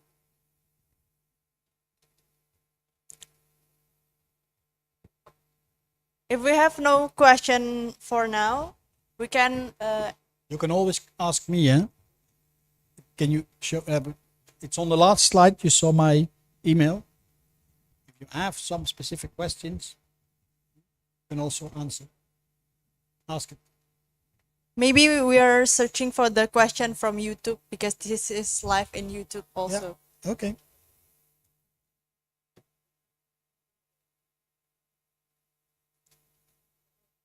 Can you see how many people in Australia are watching us? Oh, no, sorry.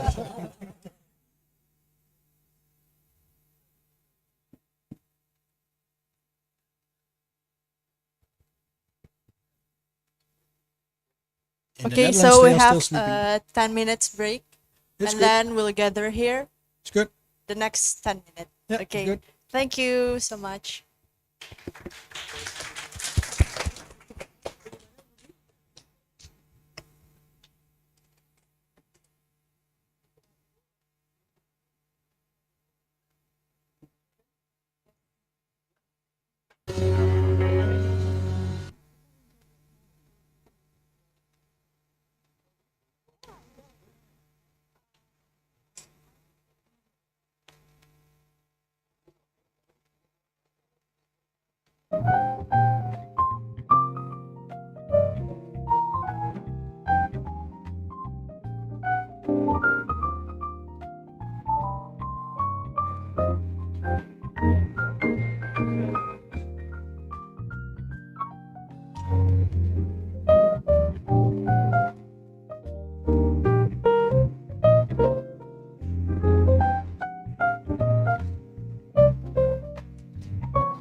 Langsung aku atau aku minta next.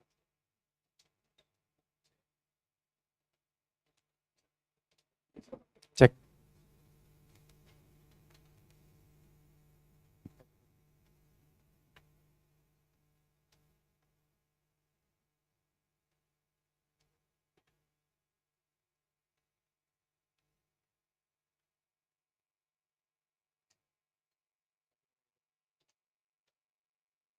Dokter Putukur.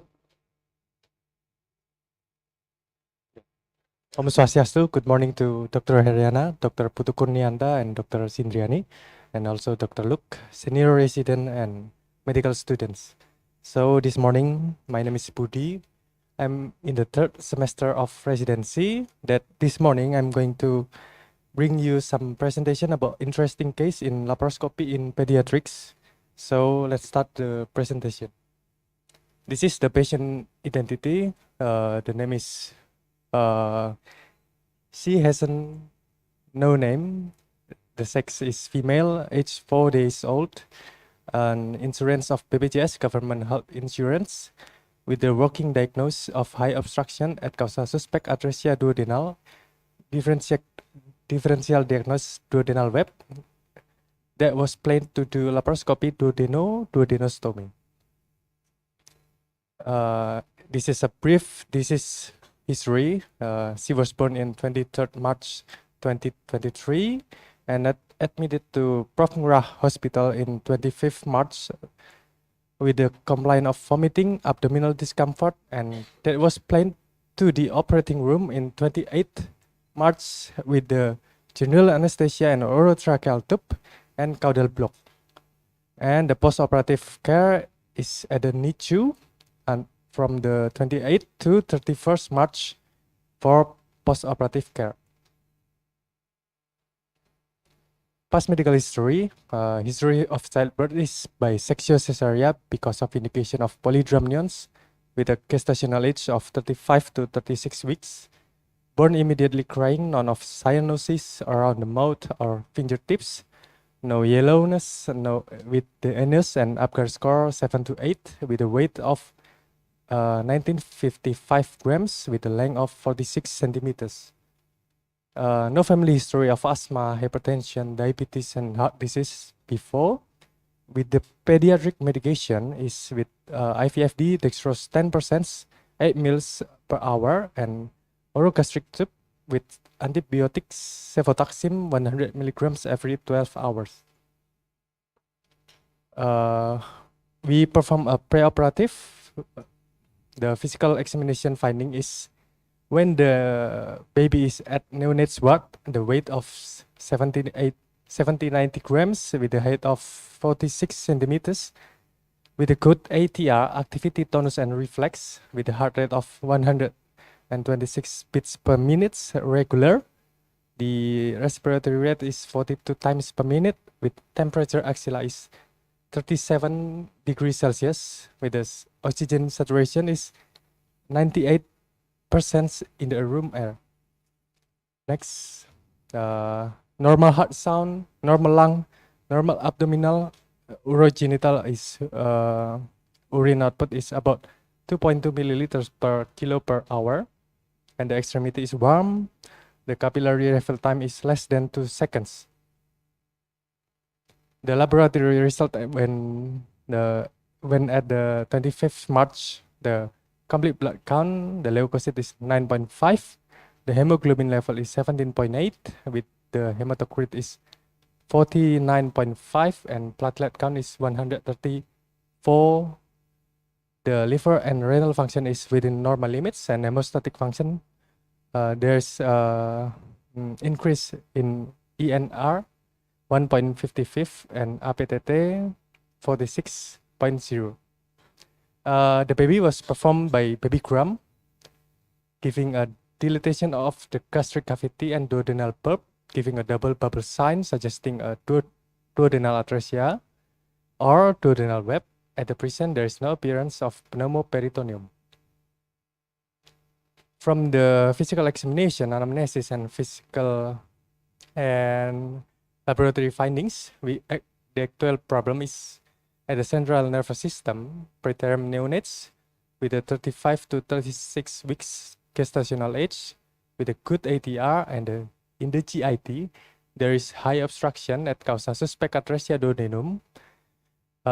We conclude this patient is ASA physical status 3.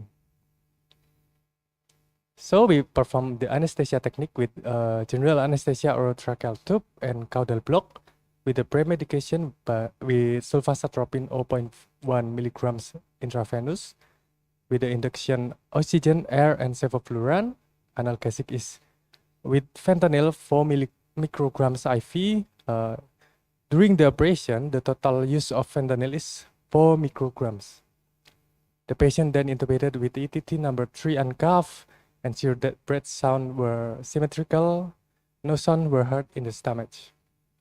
So we perform the caudal blocks with the maximal bupivacaine dose is 3.4 milligrams. The patient is in Sims position.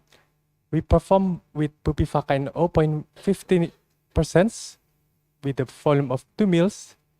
So the bupivacaine is 3 milligrams. For the maintenance, we maintain with oxygen, compressed air, and sevoflurane. We give her some atracurium 1 milligram intravenous when the insufflation starts.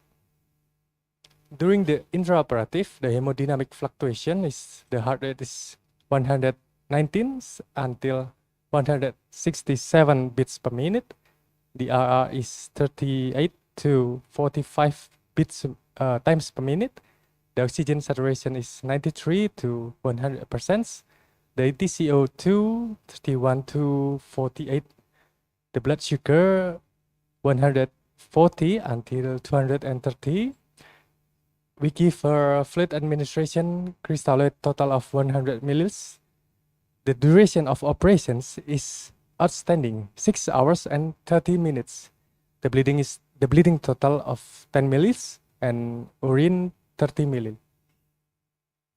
So this is some documentation during the operation. The Dr. Esther and Dr. Putu Kurnianta and the monitor.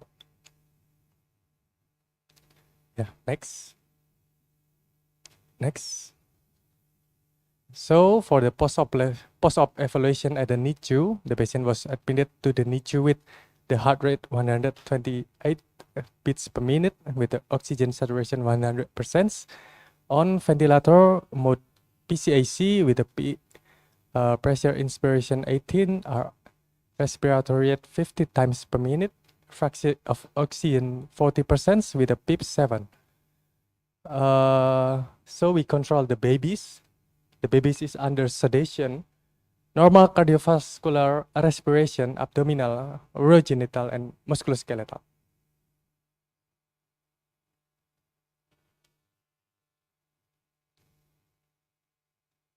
So this is the picture for the baby when admitting to the NICU. The evaluation at the NICU the next day for the fluid, the pediatrician gives a total parenteral nutrition of total 240 milliliters by the dextrose 10%, glucophos, calcium gluconase, aminosterol, glucose infusion rate, lipid and vitalipid. The anesthesiologist gives her some analgesic with the fentanyl, paracetamol, and metamizole. Other medication, the baby is planned to fasting for 3 days with the antibiotics of ceftriaxone 90 milligrams every 12 hours. The baby was extubated at 29 March at 12 o'clock with the heart rate is 148 to 153 times per minute, saturated oxygen normal, normal RR, normal cardiovascular respiration, abdominal, urogenital, and musculoskeletal. In the next day, the follow-up for the 30 March, we give some, there's no fluctuation within normal limits. Next. So when the 31st March, The baby was planned to move to neonates ward tomorrow. The heart rate was about 148 to 150 times per minute. Saturation oxygen is normal. Respiratory rate is 42 times per minute on an IV spontan with CPAP fraction of oxygen 25% with a PIPS 6. Central nervous system, cardiovascular, respiration, abdominal, urogenital, and musculoskeletal were within normal limits. So, the next day, the baby was moved to the neonates ward and performed some laboratory findings with a complete blood count, leukocyte 10.4, hemoglobin level 12.7, hematocrit 35.6, and platelet count 271. The electrolyte chloride is 101.3, natrium is 139, kalium is 2.94, and calcium is 8.1. So that's the content of my presentation this time. Hopefully what I say can be useful to all of us. If anyone wants to ask, please raise your hand. Maybe there's opinion from Dr. Luke, Dr. Heriana, or Dr. Putu Kurnianto. Thank you.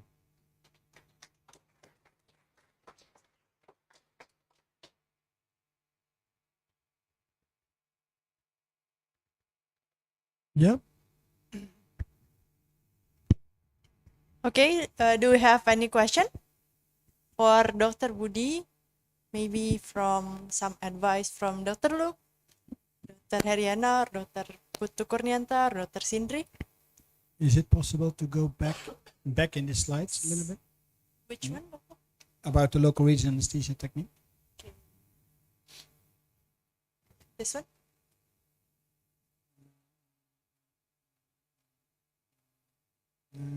Where did you do the caudal? Is this the caudal? Yeah. This one. Yeah. This kid is less than 2 kilograms. What would we do if this was an adult of 60 kilograms and you do an upper abdominal surgery? Would you suggest an epidural?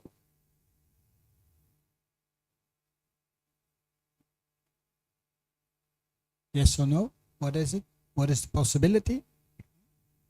Would that be possible in these small kids? I told you more or less in the last in the lecture that we do epidurals in kids that are 4 or 5 kilograms, and smaller kids it's not advisable to do epidurals anymore because of the needle thickness. The needle thickness can't be reduced. So you might have a less space between the spinal processes of 2 spinal processes.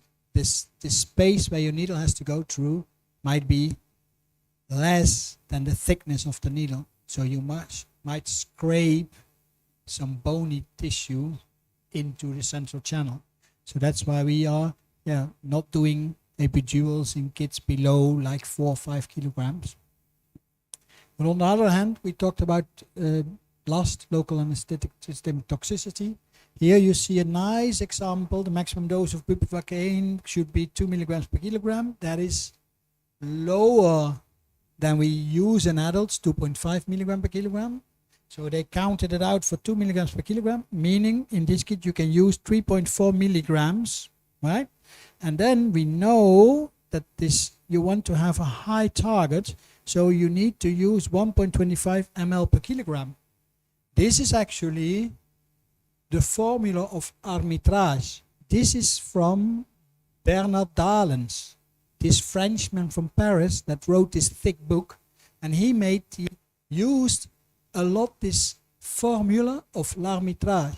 The formula of l'arbitrage is learning us that if you use half an ml per kilogram, you're filling up the S segments, the 5 S segments from S1 to S5. If you use 1 ml, you're filling up S plus L segment. I told you if you do a caudal, the more you inject, the higher will come the block. It's just a volume block. If you use 1.25 ml, literature is learning us, especially this book from Dahlens is learning us, that you will reach up to T10 or T9 levels. Duodenal is about T6. But in these kids, we do laparoscopic, or even if we do laparotomy, we will do a umbilic incision. That is T10. So with the high caudal block, you really can help this kid to block the pain. And that's very important because these kids are extremely vulnerable for the use of opioids because their brains are immature and you never know how they react with their respiratory system and opioids. So it's important to use opioids as less as possible. Using a good caudal block, perfect example. Low dose, never more than the maximum, exactly counted out how much you need, and it's used. Did it function? Yes. You didn't need to put more fentanyl Okay, during the yeah, operation? yeah. A There's little bit no more. top up of fentanyl. The total use of fentanyl during the operation is just 4 micrograms.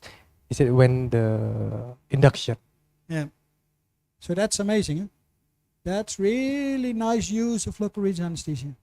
Perfect. Thank you, Doc.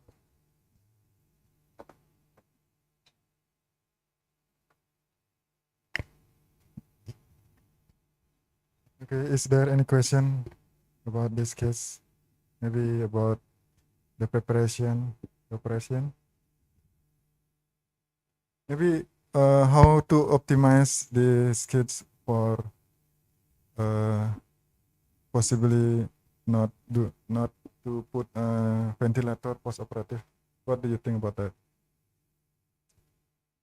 I think the caudal is a very good thing. What I should suggest is actually if you had 6.5 hours of operation, I might redo a caudal injection at the end of surgery.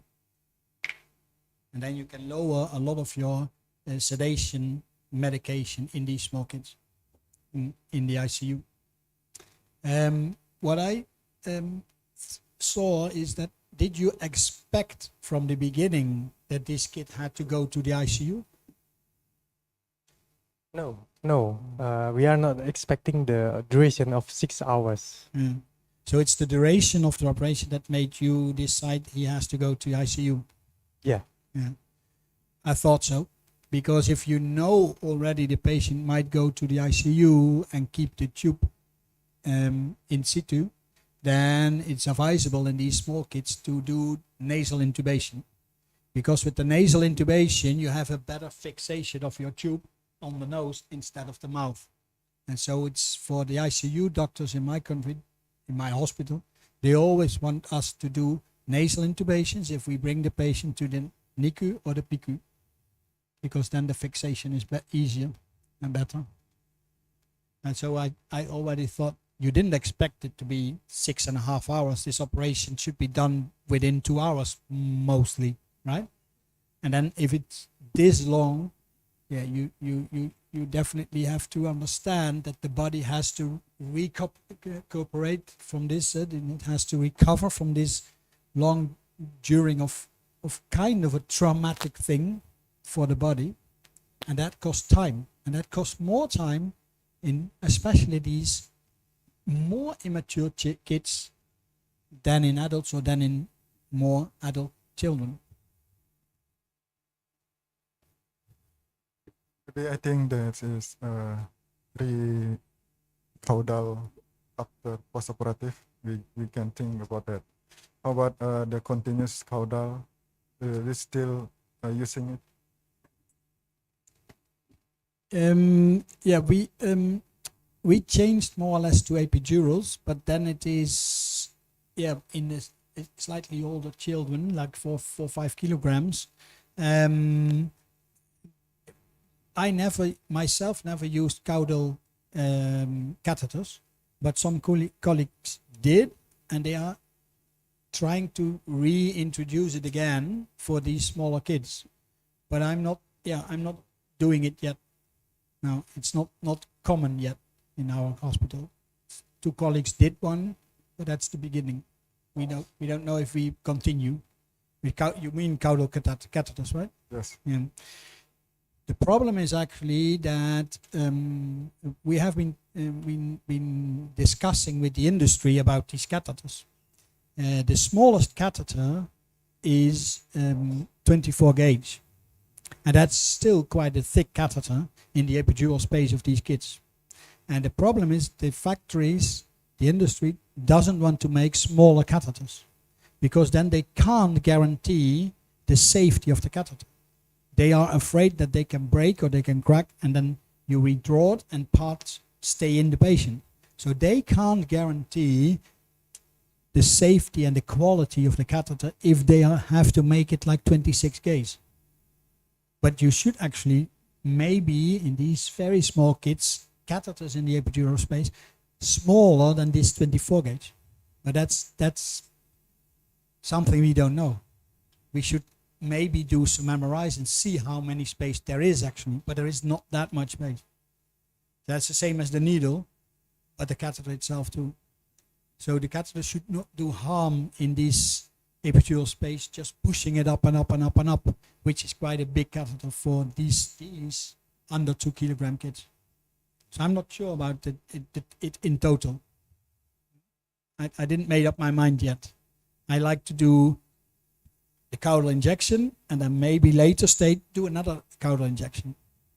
The trauma for caudal injection, especially if the kid is just in the ICU, halfly sedated or slightly sedated, you can easily do it, especially with ultrasound guided. We talked about it yesterday in the car.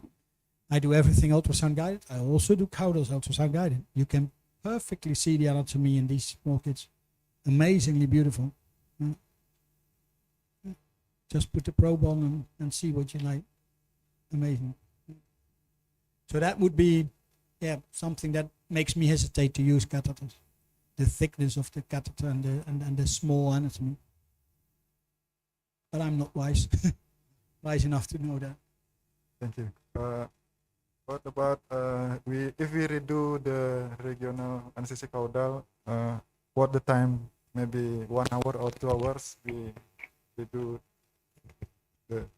No, I will let you see that you did one caudal and the operation was 6.5 hours, and the kid didn't really need much more. So these caudals can last for a long time. You have profit for it for about 6 hours duration, and it is described that the regular caudals in older kids is about 4 to 6 hours, and then you can think about adjuvants like clonidine is proven and has evidence to prolong the duration of your caudal block. But in these small kids, I would not use clonidine because you don't know what the respiratory problems can be. So definitely not under the half year of age, we don't use clonidine in caudals. Yes. Because it's unpredictable. But you can do like after this 6.5 hours, and you think it might need more, more, and then they start moving again, and they want the bottle, they want milk, they are hungry, and then you can't hold them anymore. What we do is also we do, but it's not really awake. We do caudals for these kids, but that means you put the mask, you put them asleep, slight sedation with safer frame. Under safer frame, you do the caudal. Directly, you stop the sedation with safer frame. So you don't put a mask or laryngeal mask or things like that. You just put them slightly under safer frame. You do not a spinal anesthesia, but you do the caudal anesthesia, and then let them awake again and do the operation. So that's possible, and that's not completely asleep, but it's half. That's what we. So the only real awake is the spinal. For the spinal block, do you use bupivacaine or other type of? Strange enough, for the spinal we still use bupivacaine 0.5. I think because it is not used that much, and this is the most experience is with bupivacaine 0.5, and we rely on the history of it, and says, okay, if we are going to take 0.2 ropivacaine, what might it do? Who did this? Can we read something about it? You understand what I mean? So it is then okay. Rely on the history of it and know that it works, and then we can try maybe something else. But okay, it needs to work in this kit today, yeah, because it's going to be operated today. Make sure it works. Yeah. If you do a peripheral block, it doesn't work. It's under general anesthesia. You can still add some morphine and things like that. But if the spinal doesn't work, then the operation cannot go on. Then you need to put general anesthesia, and then you have your airway problem. So it's like, yeah, it's the fear of doing complications, the fear of failure. What do we do? Shall we change? Yeah or no? No. We didn't. We still, if we do a spinal, we do it with 0.5% of bupivacaine. Okay, thank you. What about if we do caudal anesthesia? We use bupivacaine plus lignocaine or lidocaine. Is there any suggestion? To mix it. Mix it, yeah. Yeah, we only mix it if we do peripheral blocks. We mix the lidocaine and ropivacaine together for this Achilles tendon release in the small kids that have these feet like that. Yes. And you do this tendon release, just one small cup, that's it. Yes. And these are very small kids, and then they go into plaster, cast. Yes. To give anesthesia for these kids, now we did a challenge. We did a kind of a study for 10-15 kids to see if you can just do an injection of local anesthetics by the tendon, and then just cut the skin, cut the tendon, and put the cast. And that seems to be possible to cut the skin after some general local anesthetics. And this local anesthetics is mixed lidocaine and ropivacaine. Why? Because you want to have a quick block. Otherwise, you sit there with 10 minutes with the kid. Okay, we are not going. We do the injection. Well, we are not doing anything. And you have to wait like 10-15 minutes for ropivacaine to make sure the block is functioning. And lidocaine, you can, after 4 or 5 minutes, you can start. And surgeons don't want to wait. Yeah? We know that. Yeah. So we do these injections with this mix, but we never mix it in the caudal anesthesia. And so then we just use the long-acting drug, because then you do it for intra and postoperative pain relief.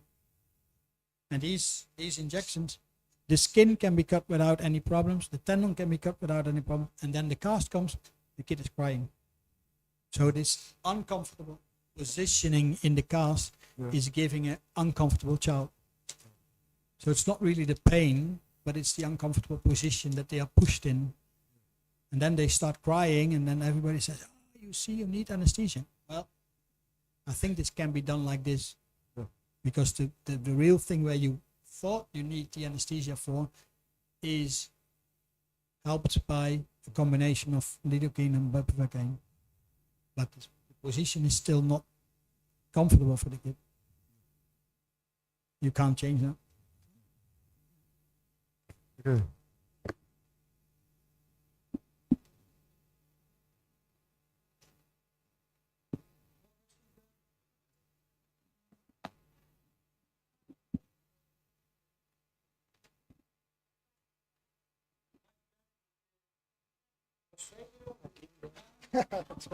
Netherlands? No, everybody's still sleeping there.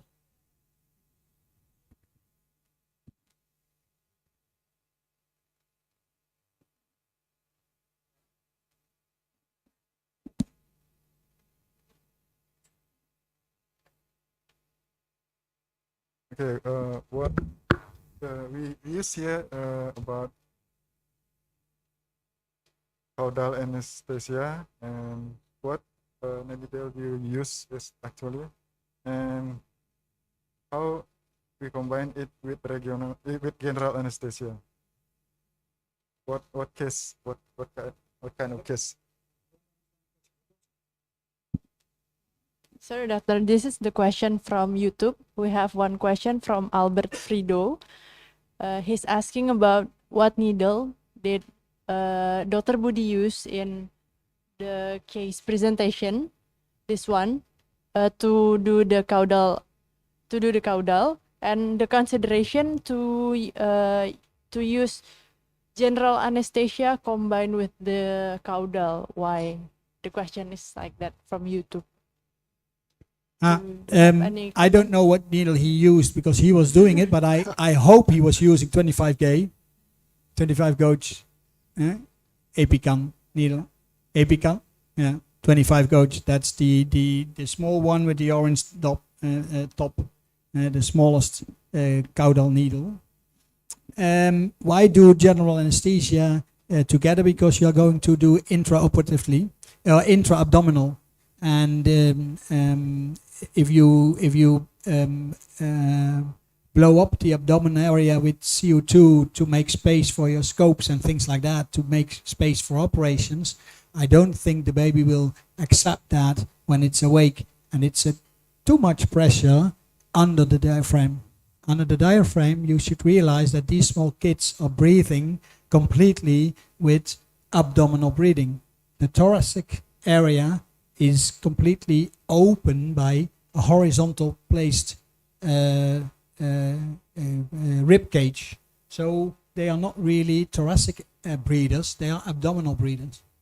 And that's the problem in these small kids. If you have these small kids operated or abdominal interventions, then it's always interfering with lung ventilation.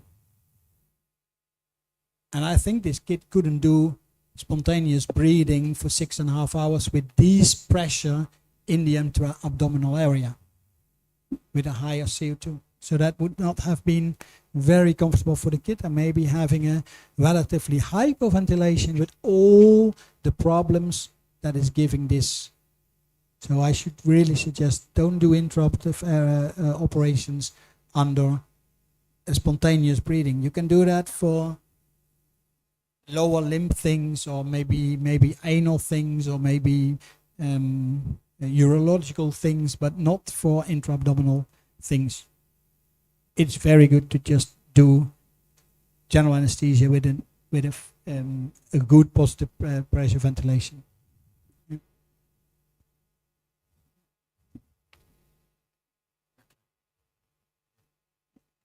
I think this is from YouTube. We use the needle IV line catheter. Yeah, usually use 22 gauge IV catheter avocat like this. Maybe what do you think about that? The IVs in these kids. What IV was in there? A yellow. What is a yellow? Is 24 gauge. 24. If you For caudal, maybe. for the caudal, Yeah. a 25 gauge, the orange one. You have, we have Epicut needles for caudal. You have the black ones, they are 22 gauge, or even more, no, 22 I think. And then you have the orange ones, which are like spinal needles, they are 25 gauge. You don't have smaller, at least we don't have smaller in our hospital. 20, So it's 25 gauge, 26. 26. Beginners making something smaller, Yeah. but Those. okay, I should ask again. I haven't Purple spoken. one. The purple one. Mm. And what about the IV you did? Was it did this kid had an umbilical line or just IV? Pardon me? Did the IV what the kid had, like the IV line, the infusion line, Yeah. was it IV in the IV, hand or IV. foot? Was not an umbilical line. No, not in Not the a central clinical. line. No. Just not in IV central. here. Yeah, very Yeah. far. And which one? Which size? I think 24 gauge. Yeah, the Yeah. yellow one, 24 gauge. You should realize that is that a good IV for this small kid at 24 gauge? Not really good, but I Ah. think that's enough. It's very good. If you put your IV completely open in 24 gauge, it's like in us having two green ones, 18 gauge, completely open. We always think, oh, that's just a yellow IV in this small baby. Is that enough? But one yellow IV in a small baby of 2 kilos or 5 kilos or 10 kilos is the same as two green ones in us. You can really put a lot of volume compared to the body of that child. If we have to fill up ourselves because we are hypovolemic, we need maybe 1 liter, but this kid of 2 kilos just need 20 ml. And in this yellow, you can easily push 20 ml. So this yellow IV is the same as 2 big green IVs in ourselves. Realize it. Get your yellow in and everybody is happy.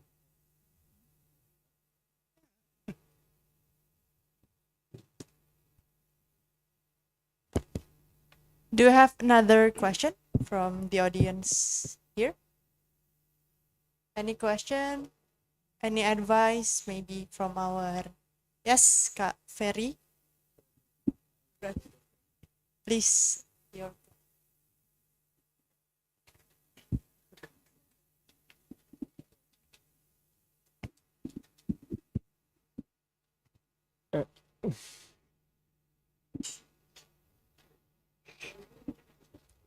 Thank you the opportunity. I'm Ferry, second year resident. I want to ask, during this 6-hour operation, was the analgesic use sufficient with a single shot caudal and a single fentanyl? Secondly, what is your opinion about post-operative analgesia in this patient? What is the consideration of giving or not giving opioid in this patient? Thank you very much. Was the analgesic use sufficient in Yes, this? they explained me it was sufficient. 1 single caudal injection and only in total 4 micrograms of fentanyl. In these small babies, they have a very high metabolism. They have unexpected problems with the opioids in the brain, how much they will infect our respiratory tract, how much they will infect our respiratory centers. But normally, in 6 hours, you will use much more than 4 micrograms of fentanyl, because this is really a low dose, really low dose. If we go to the ICU, to the neonatal ICU for any operation there, like an laparotomy for a neck, necrotic enterocolitis, or for a hernia diaphragmatic operation or things like that, we use up to 25 micrograms per kilogram. So that would be 50 micrograms in this kit of 2 kilograms. And he only used 4 and 1 caudal injection. So this was sufficiently analgesic. For postoperatively, I said that it is important that these kits do an unpredicted effect on the brain, on the breathing system and on the breathing centers of your brain. So you don't know how they will react, and you know that these small kids have more apneas because of the use of opioids. So you will try to avoid as much as possible the opioids, but maybe you can't.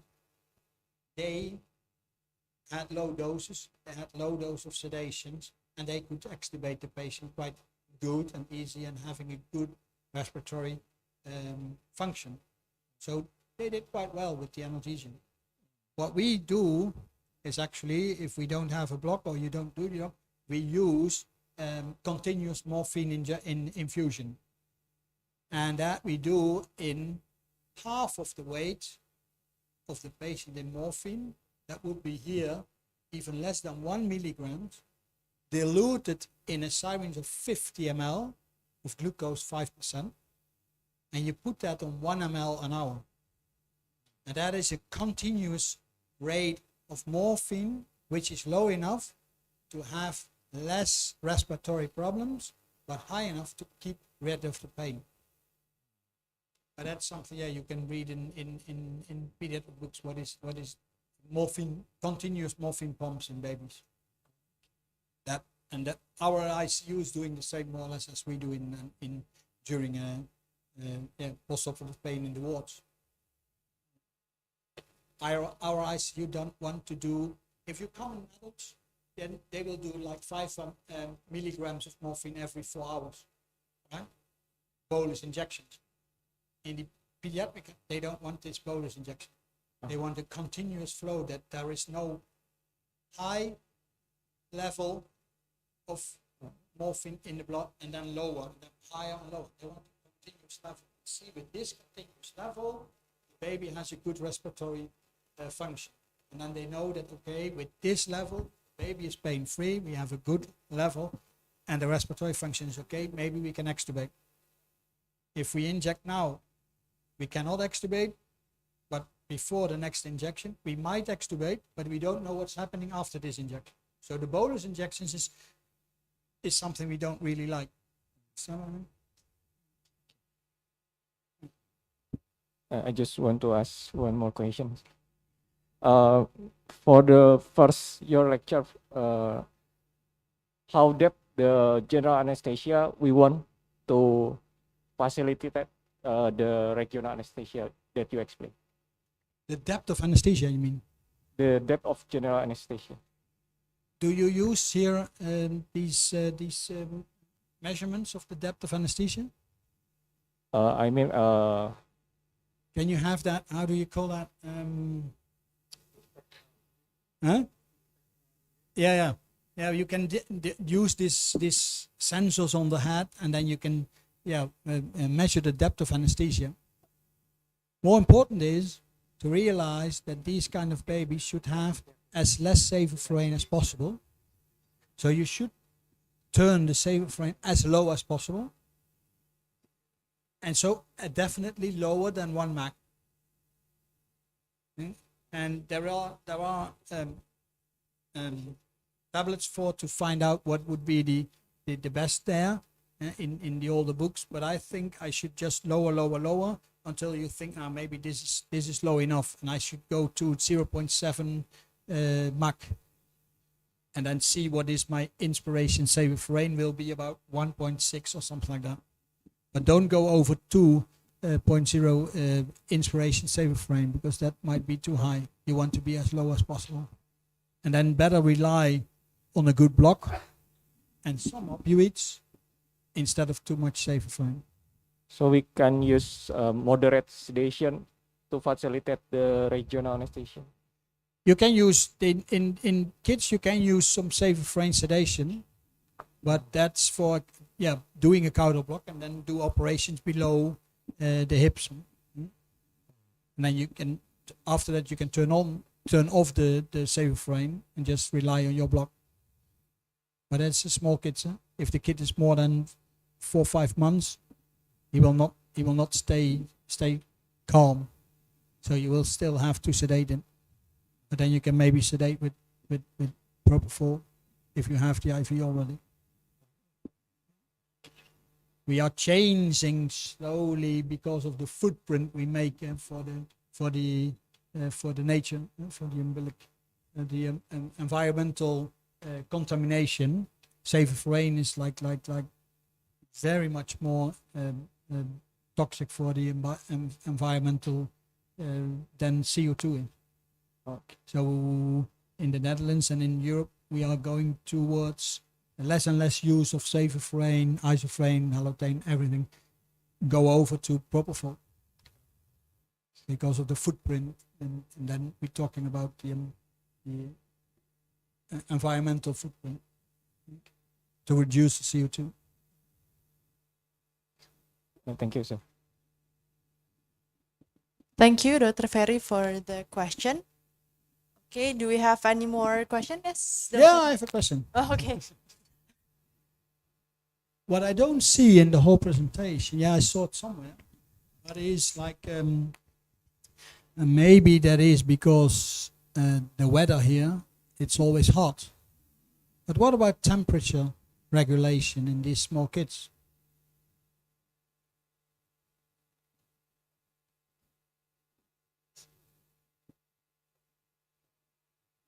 In the operating room, During operation or During operation. during the NICU? about 22 to 25 degrees of Celsius. That is different. In the Netherlands, all operation theaters are 18 degrees. And outside, it's about 14 degrees or something like that. Here it's different. Here it's always warm. But we have to think about temperature. But you also have to think about temperature. Temperature is very important in these very small kids. They lose very easy temperature. And if they lose temperature, the patient gets into troubles. If these babies lose like 1 degree of temperature, they have a big problem. Because a lot of our system is relying on enzymes to function by a certain level of temperature. And if the enzymes don't work, a lot of things don't work in our body. Think about clotting of our blood. That is about 21 or 22 enzymes. This cascade of the coagulation. And if your temperature is too low and these enzymes don't work properly, your coagulation will be in trouble. And since these small bodies have, compared to the body weight, a very huge skin area, they are very easily cooling down. And they don't have the muscles and the strength to make heat again. So you should keep them definitely on a good, sufficient level of temperature. If they cool down below 35, you have a big problem. And 6.5 hours of surgery is a risk of cooling down and getting problem. Big blood loss and just giving a lot of IV volume, giving maybe even cold blood, is a big problem. Make sure you measure your temperature of your babies. There is no kit in my operation theater that is on the table without a temperature in nasal or anal measurements. Continuous measurement.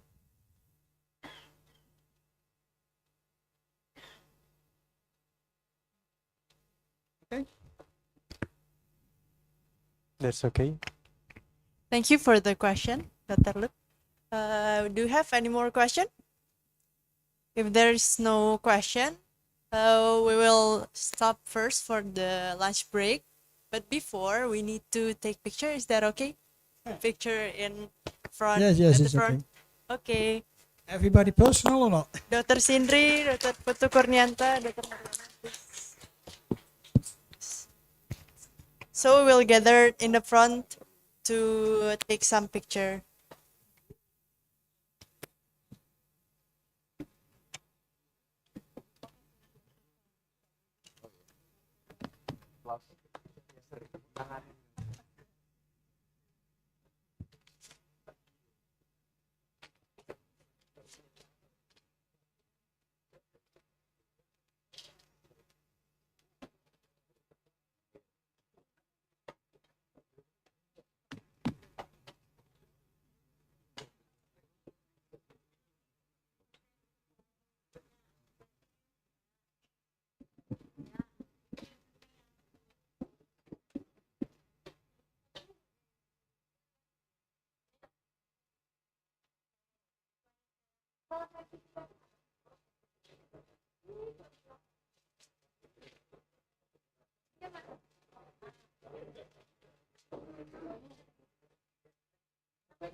I need the next suitcase.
Hello everybody again.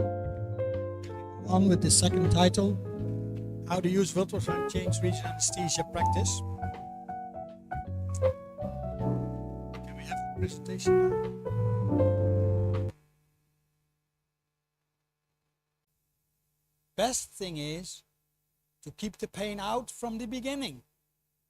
If the pain is already in the patient, it's much more difficult to fight it than just block it before it comes in.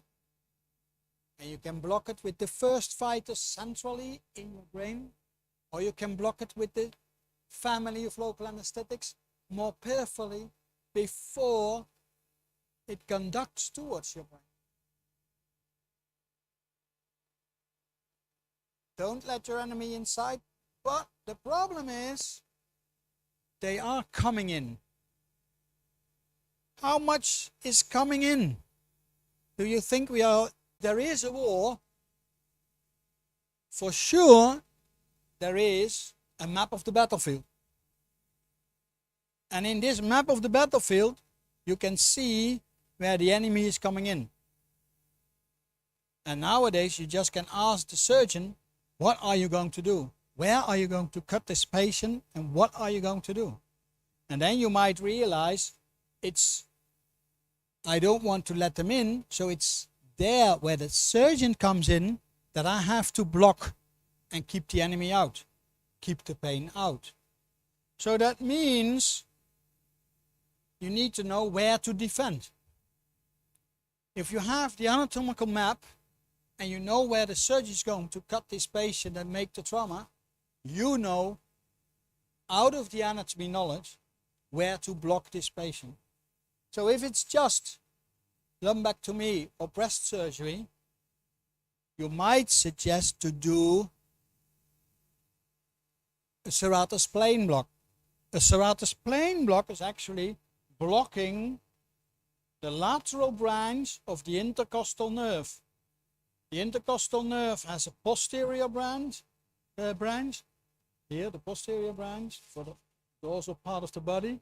It goes ventrally, it has a lateral branch, and the lateral branch has a posterior branch and an anterior branch. And if you block it there, you block for a big part the breast of the patient. Can be used for lumbectomy or these kind of things in mama surgery. There is an anterior branch going to the front and having the anterior and abdominal wall. The anterior branch has a medial and a lateral branch. That is to make the names a little bit confused. There is a lateral branch with an anterior and a posterior branch, and there is an anterior branch with a lateral and medial branch. Oh my God. But well, you will learn it. No worries.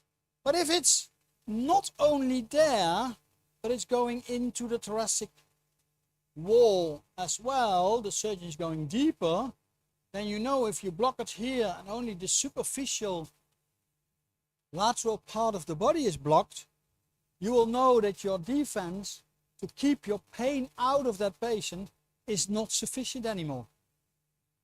To block the pain that is made in the deeper layers of the thoracic area, of the abdominal area, you should block more from the complete area. And you should make more or less a complete block done by epidural or spinal blockade in the central compartment. Oh, did I do that? Oh, oh, sorry. From out of the central compartment, if you block it here, then for sure the hole is blocked? The abdominal wall and the breast. If you only want to block the breast, you can be more laterally. And as we learned, the more peripheral you do your blocks, the less complications you might have, and the less severe complications you might have. So the more central blocks might be needed, but if you can choose for a more peripheral block, you should do that because of complication rate. So we need to know this, already written in the editorial there, British Journal of Anesthesia. It's all about the location. It's location, location, location. And the ultrasound image is, in regional anesthesia, also all about location. Regional anesthesia done with ultrasound means that with the ultrasound we can locate the nerve, we can even locate the needle inside the tissue of the patient, and we can see the spread of local anesthetic, the distribution inside the patient. And it's about the location. First we need to know the location of the nerve. If we have seen the location of the nerve, then we have to bring the needle as close as possible to that nerve. How close can you go? Hit it. Put your needle inside. Put your injection inside. Put your injection as close as possible. The purpose is not to harm the nerve, but make sure that your block will function. So you want to be as close as possible, but not do harm to the nerve with your needle point. It's the needle that will do the harm, but it's not the needle that is bringing the block. The needle is the transportation of your local anesthetic as close as possible towards your nerve. But it's the local anesthetic that's going to make the block. So it's the location of your needle to bring your local anesthetic as close as possible to the nerve.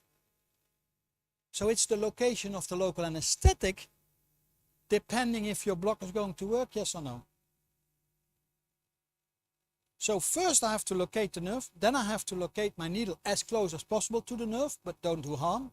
And then I want to see the location of my local anesthetic going around the nerve or close to the vicinity of this nerve to block that nerve. And if it's that nerve that you need to block to fight the pain the surgeon is going to make, you are the best warrior there is. You did a good job. You fight well. How do we do that in the history? There we are again, history. In former times, in the 50s and 60s, this book of Daniel Moore, one of our godfathers in regional anesthesia, he wrote this book about regional anesthesia blocks. Then you can read it. A handbook for the use in the clinical practice of medicine and surgery. There were no anesthesiologists by that time. The surgeon did anesthesia and blocks and everything themselves. Until some understood that the surgeon to the neighbor, the surgeon can't do anything or can't do everything. They can't do anything, that's something, but they can't do everything. They think they can do everything, but they can't. So they had to put the anesthesia in the hands of others. So then the anesthesiologist was born. And the anesthesiologists started to do general anesthesia, but more and more also took over these regional anesthesia techniques. And then we had the regional anesthesia. General anesthesia, regional anesthesia. We make a mix. In this beginning, he said, no paresthesia, there will be no anesthesia. So what he is actually explaining us is that you need to put your needle in and touch the nerve. And if the patient feels that you are touching the nerve, oh yes, I feel it in my hands, you are this close to this nerve, maybe in or against it, that if you put your local anesthetic, it will wash around this nerve and it will block it. But if you don't have this sensation of the patient, oh yeah, I feel it in my leg, oh I feel it in my, my hip somewhere here. You're doing something there, yeah, I feel it somewhere. Then you know that, okay, I am in the vicinity of this nerve that I want to block. So they were definitely looking to paresthesias, meaning they were pushing with the needle against the nerve, or they were actually pushing inside the nerve. A few years later,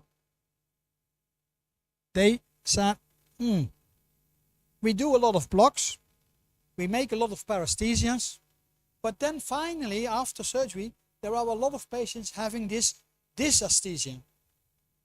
And this dysesthesia is still having a different form of pain. By soft touch, it is painful. By hard touch, not another way around.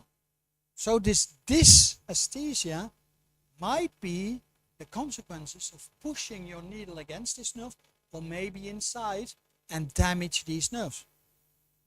So maybe we should not go as far as having paresthesias.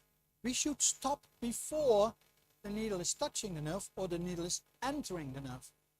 But how are we going to do that? He can tell us that we should not do it anymore, paresthesias, but what then? Put the needle in blindly somewhere here and then say around this distance and then just inject? Yeah, that was the idea. That was the idea.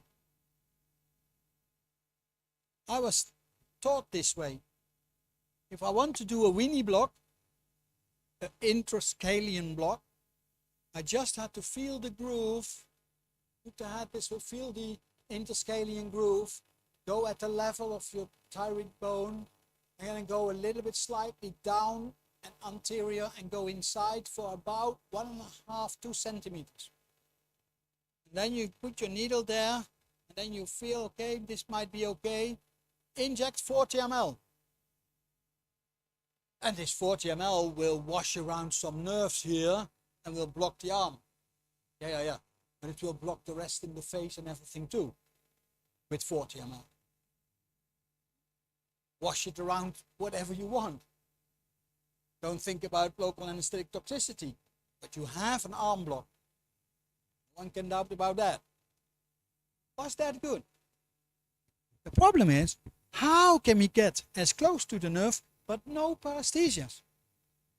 What was the next step in regional anesthesia? Who knows? What was the next step? Nerve stimulation. You use it still here? Nerve stimulation? No? Yeah? Nerve stimulation? How old is nerve stimulation, do you think? Which years did we start to use nerve stimulation? 80s? More or less. More or less in the 80s, begin 90s, we started to use nerve stimulator in regional anesthesia. When do you think they invent the machine?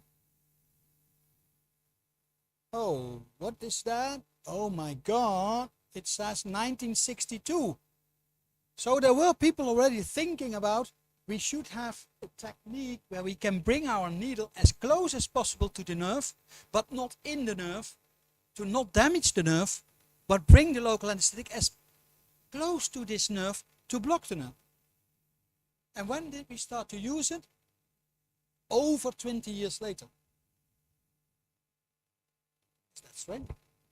Yeah, you have to convince a lot of people before you can change things. We just bring the needle blindly in there. I have my blocks. No, I don't have that much local anesthetic toxicity. Sometimes one patient needs to go to the ICU, no worries.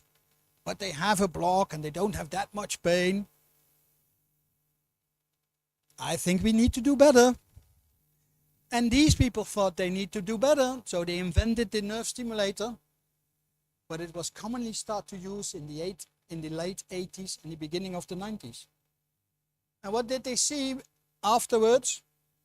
Unfortunately, they find out that actually in 2007, Vincent Chan, a very important man in regional anesthesia from Toronto, Canada, He said, well, actually now we know everybody is doing his local region anesthesia blocks with the nerve stimulator, but the nerve stimulator is not that sensitive.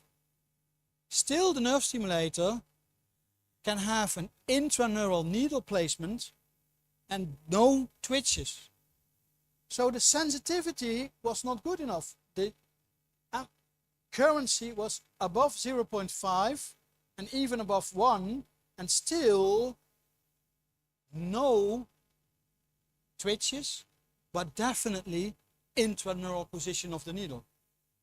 So this is still not the best equipment to get close to the needle, close to the nerve, and inject your local anesthetic.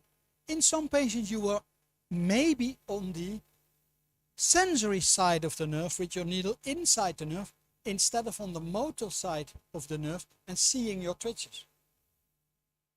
So we had to find the next step. This was a solution for a few years, but then we find out it's not the best solution. Is there a better solution? What is the next step? Whew. Ultrasound.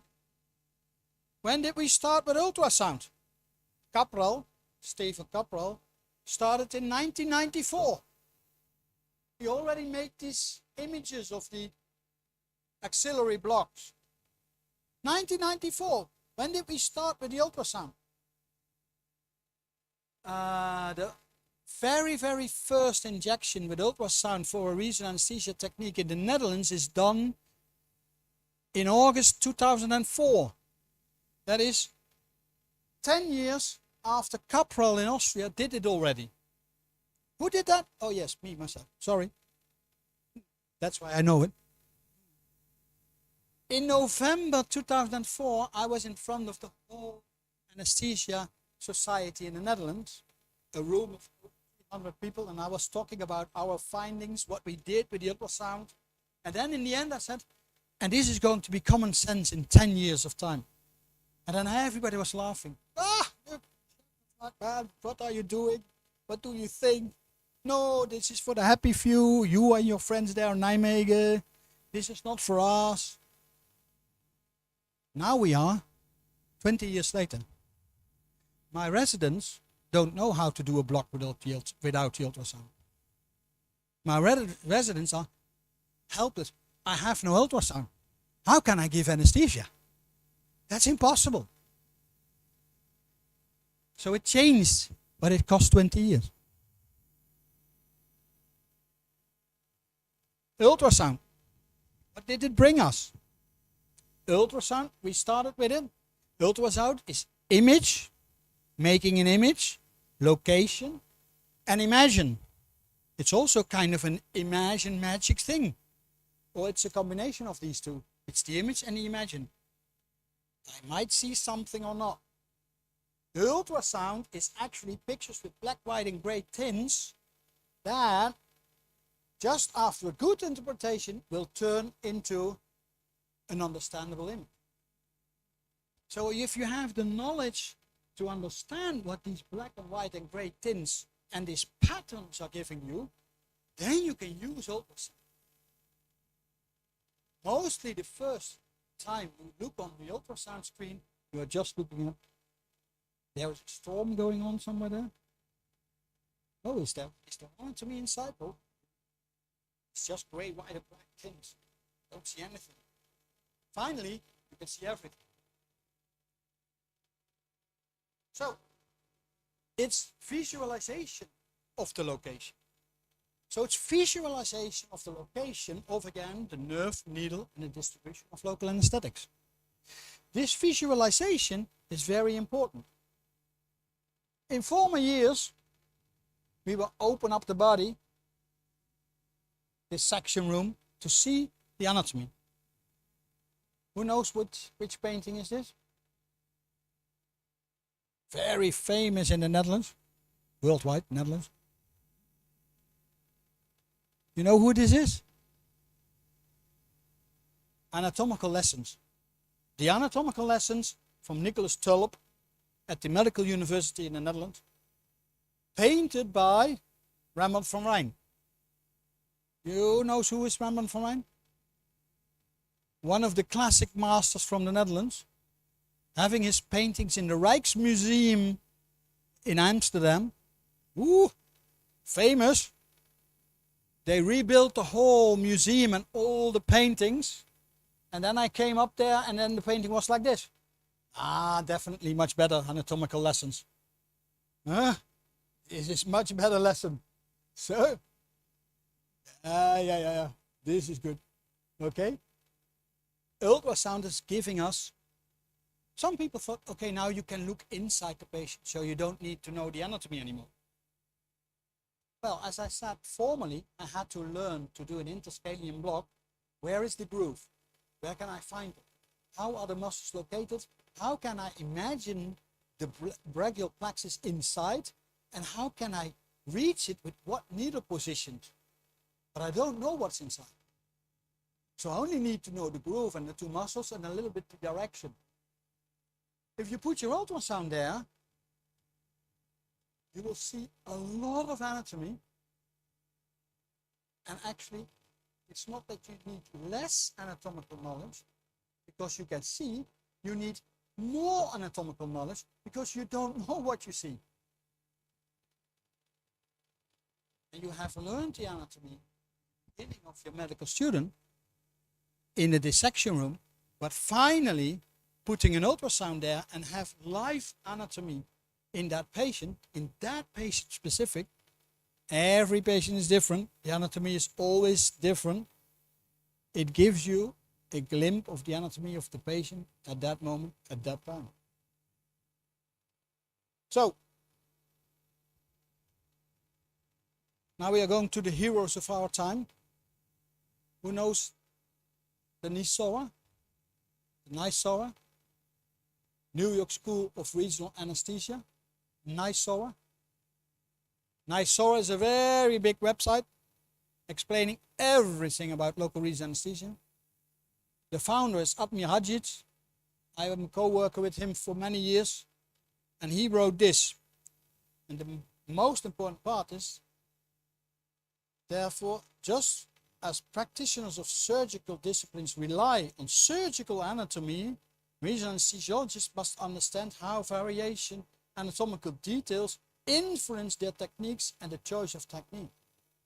So we should more and more rely on anesthesiology anatomy.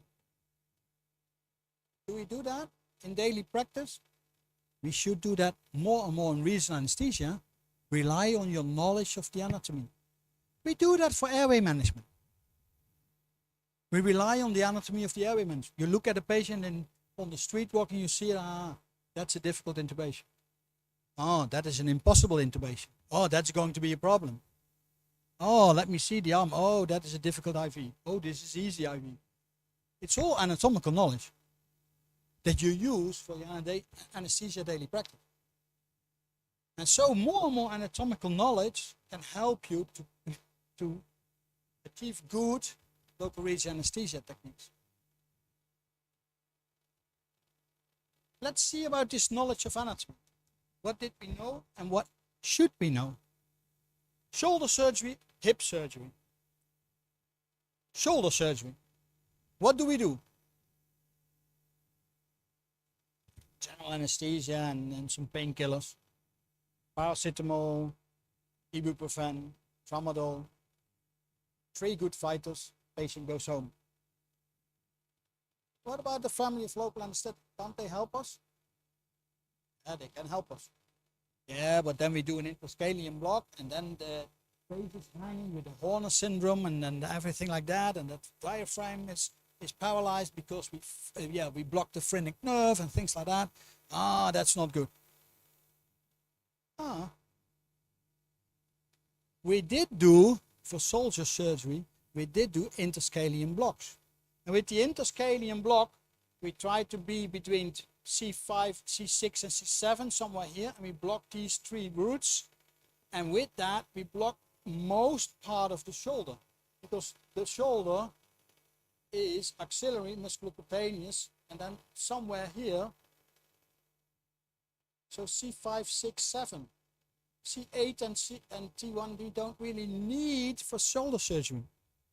So you can do a interscalene block between C6 and C7 and block C5, 6, 7. But with that, you might block even more because phrenic nerve is close there. How does it look like? Interscalene block. It looks a bit like this. We put the patient like that, and we have a scan at the level in the neck. And what do we see? These scalene muscles and the groove, the interscalene groove in between with C5, 6, and 7. Sounds familiar for the anesthesiologist department? For the students, maybe less. But to explain the technique and all the anatomy, we need to come back. But okay, you need to find this pattern with the two muscles and the groove in between, C5, C6, C7. Your needle goes into between C6 and C7. You inject about 15 ml. Stephen Renes did a study. He only injected 5 to 6 ml. Had wonderful blocks. Duration was normal, but no phrenic blockade.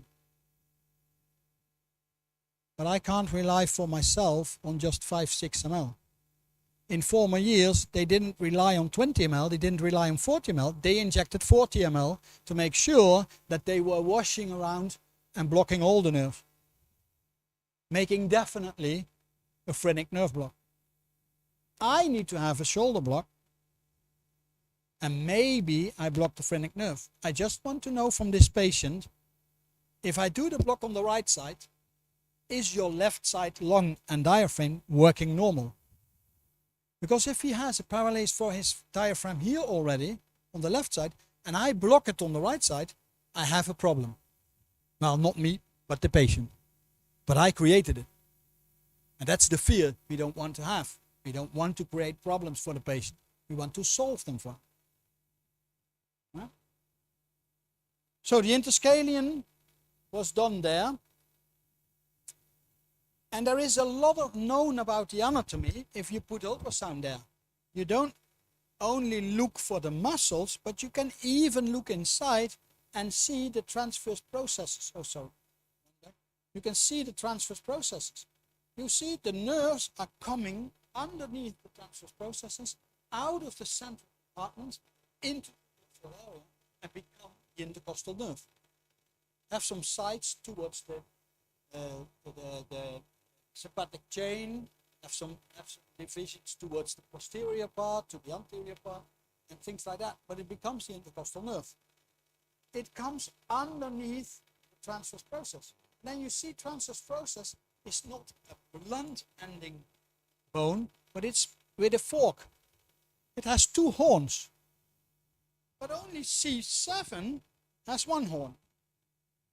So if you go to Portugal and you see in Lisbon the Museum of Art, there are two cows in front of it. And one is missing a horn and the other has two. So this is C6 and that is C7. Like you see, C7 has only one horn, the anterior horn. There you see the horn, but there is no horn. There are two horns and there are two horns. So these structures you can all find if you do ultrasound scanning of the neck from your patient to find the right position to put your needle in and to give your spread of local anesthetic around these three nerve roots, C5, 6, 7. But what did we learn? Okay, if we do surgery on the shoulder, we have learned by seeing a lot of these images that actually shoulder, the most painful thing is the rotator cuff. So if they open the rotator cuff, the patient has more pain than if they don't open. So if we can block the rotator cuff, we can block most of the pain for that patient. So which nerves are actually going to my rotator cuff? And then we learned that there are two nerves, and these two nerves are the axillary nerve. Sorry, is that me? The axillary nerve and the suprascapular nerve. But can't we find these two nerves with the ultrasound somewhere? Yes, we can find them. You see the rotator cuff, It has the suprascapular nerve and it has the axillary nerve. If you look up, if you want to find those with the ultrasound, you can find them by placing your transducer on the shoulder of the patient and you're looking at the wing of your scapula. And on the top of that wing, you have a delle, and in that place there, you will find your suprascapular nerve beside the suprascapular artery. And so you can block it there by just putting a needle in close to the vicinity of that nerve, inject some local anesthetics, make sure the local anesthetic is below the muscle, and you will block that nerve. Suprascapular, posterior part, anterior part of your rotator cuff. If you look in the arm and you see the humerus structure as a shadow, a bone shadow, and you go upwards to the shoulder, you see the head coming from your humerus.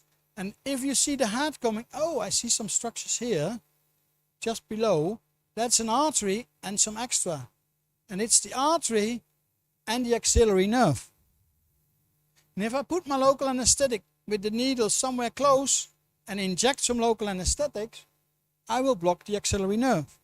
So now I can, the back of the shoulder and the back of the arm, here on the shoulder and there on the shoulder, I can block two peripheral nerves and have a perfect anesthesia, analgesia for the rotator cuff. Is that helping us? Yes, it's helping us. Especially in patients where you are a bit afraid to do more central blocks and maybe block the phrenic nerve. So the fact that we are looking better to the region anesthesia anatomy and using the ultrasound to find these nerves, we can be more peripheral, more precise to block that what we really want to block and fight the enemy of pain. But what we don't want is actually going into the nerve, right? So we should be working very neat and very precise with your needle and your hands. And something extra, first extra about the supraclavicular nerve. I told you can find that in the back of the shoulder, but you also can find it in the front of the shoulder. This is who recognize this with the big artery, subclavian artery there. There's a bunch of nerves here. There's the rib here, pleura there. This is your supraclavicular nerve, the supraclavicular position for the supraclavicular nerve block, plexus block. And then if you can have a close look, the first nerve that goes away to the lateral part is actually also your suprascapular nerve. But for me, it's most easily found at the back of the shoulder instead of at the front of the shoulder. But it goes to the back of the shoulder. Right? Another place where you can find it and where you can block it. So, look at the anatomy of the brachial plexus. Can you draw this by head? You don't have to. We had to. You don't have to because you have all something like this in your pocket. And it's always in your pocket. So you always can look at it. You can open YouTube and find a movie about what is the anatomy of the brachial plexus. You don't have to learn it by heart anymore, but what happens if you lose your phone? Oh my God. If I lose it, I lose everything. I don't know where I live, I don't know how to start the car. I don't drive a car, I drive a bike, I'm a Dutch. Brachial plexus anatomy. What did we learn? We learned that, okay, if we do an interscalene all the way here and block these 3 roots, we might block a lot of extra nerves in the whole brachial plexus. What if we go as peripheral as possible and we just block suprascapular nerve and axillary nerve? We are very peripheral. Can't we be somewhere in between? Can we be there where the suprascapular nerve just not left and the axillary is still in? Can't we be here somewhere? So we are not too close to the central compartment. And what can't we be here? That we said, oh, that's the trunk. So maybe we can just do the upper trunk. What is that upper trunk? Let's see where the anatomy is in ultrasound. The anatomy starts from the interscalene block towards the supraclavicular block. And from the interscalene block towards the supraclavicular block, you see a conglomeration of all the nuclear tissue. And there is always one part on top before it becomes one big group of nerves. And just a little bit higher than where it is a complete group, you will see this loose part of the rest. And this loose part is called superior trunk. And that's the middle way of blocking your rotator cuff. So if you don't want to choose for an interscalene block that is so centrally, but you also don't want to choose for only the rotator cuff block, you also want to block a little bit more muscles, a little bit more bone things, then you can choose for the position in the middle. Not on the far end right, not on the far end left, but a little bit more in the middle. And you will do the upper trunk, superior trunk approach of the brachial plexus, knowing that in this superior trunk you will definitely block axillary nerve and suprascapular nerve, which is your rotator cuff. Right? So for shoulder surgery we have learned different techniques instead of only the interscalene by the use of ultrasound. Let's see what it did for hip surgery. What did we do for hip surgery? A femoral nerve. The femoral nerve is very important for hip surgery. If you block the femoral nerve, you will block 80% of all the pain. So just do a femoral nerve block at least. Why is that? Because if you block the femoral nerve, you block the quadriceps. And if you block the quadriceps, the tension on the fracture is gone. So that is nice. That is nice. But there might be still a pain because of in the hip there are some other nerves. The hip also has obturator nerve and sciatic nerve. So if there is a fracture, I need to fix it. I showed it this morning. Yeah, you know that from the YouTube. I have a fracture, I need to fix it. You should watch it on YouTube. The orthopedic surgeon. If there is a fracture here, you need to block femoral nerve, obturator nerve, and sciatic nerve for the bone. But block the femoral, you have blocked most of it. As this study shows us, actually, the best thing to block is only obturator and lateral femoral cutaneous nerve. Oh my God, if I only have to block obturator nerve and lateral cutaneous as the best option, the fast out, and there is femoral nerve, there's fascia iliaca block. Fascia iliaca block, what is that? Was that this 3-in-1 block, or what was it actually? Let's have a closer look. They want us to block obturator and lateral femoral cutaneous nerve and maybe femoral nerve. There was a former technique that says, okay, you can do a kind of a 3-in-1 block or a thick block, blocking the 3 nerves together. What did we do? We start to do a femoral block.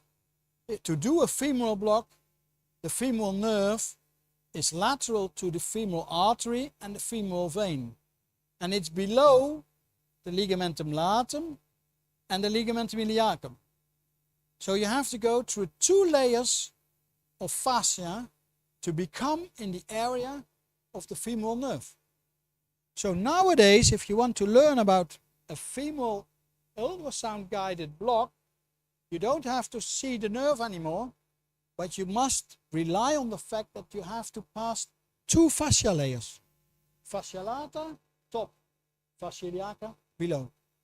But your needle has to be through both of the layers to inject local anesthetic, which will reach the femoral nerve. From this position, they said that if you put your fingers below where you put your local anesthetic will only rise upwards, and upwards means it will stay under the fascia, iliac fascia. And the postal part, including ligament, these nerves are getting closer and closer to each other under the iliac fascia.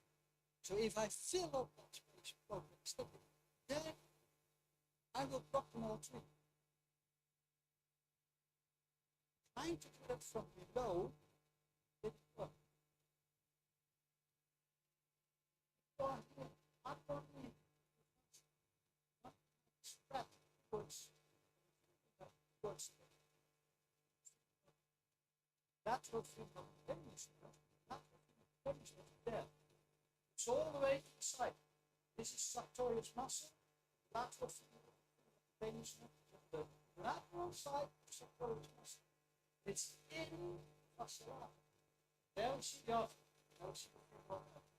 So now we are looking a little bit more. There is sartorius muscle on top of the nerve. So it's a bit lower.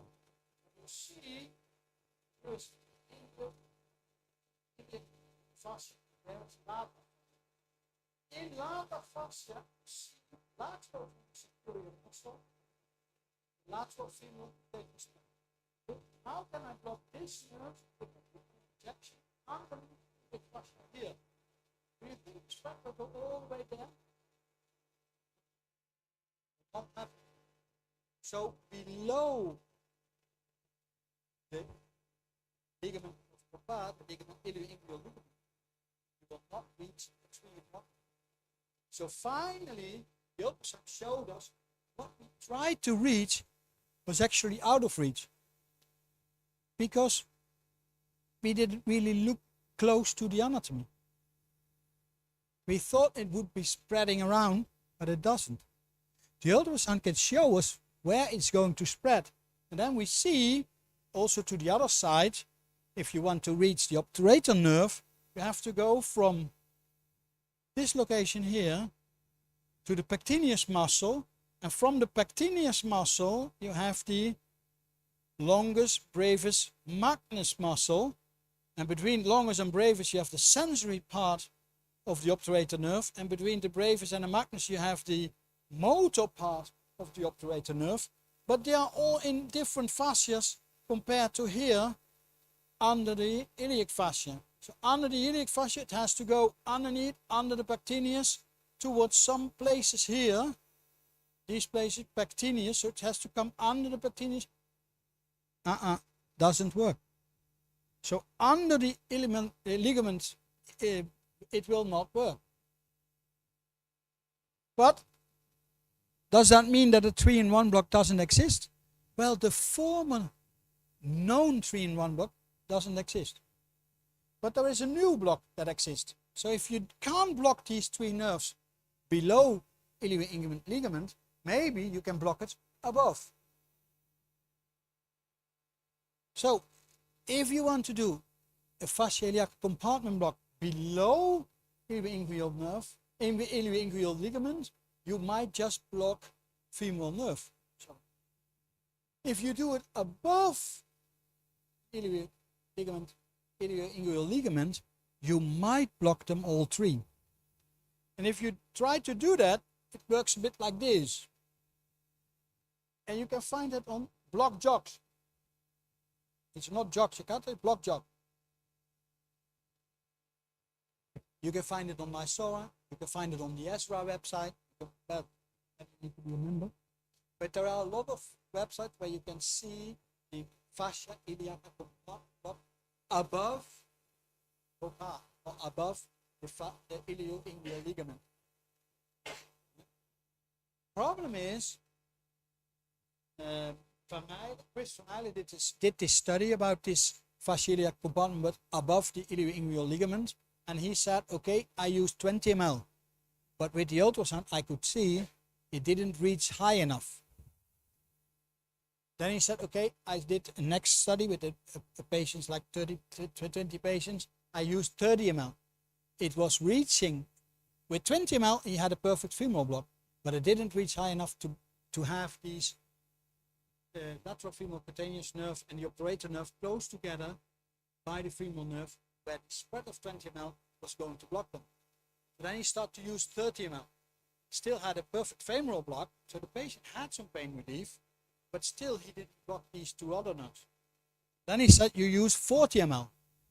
And with the 40 ml, perfect femoral block, but also a lateral femoral cutaneous nerve and an obturator nerve blocked. So he said, this is a nice technique, it's easy to perform, but you need a lot of volume. 40 ml at least. And that is a lot of volume. You should lower the concentration definitely to like a ropivacaine 0.2%. And don't use 0.75%. 0.75%. Good. So it learned us that because of the ultrasound, we are going to look more closely to the anatomy in the different block locations. Are you performing tap blocks? Tap blocks? Yeah? For abdominal surgery?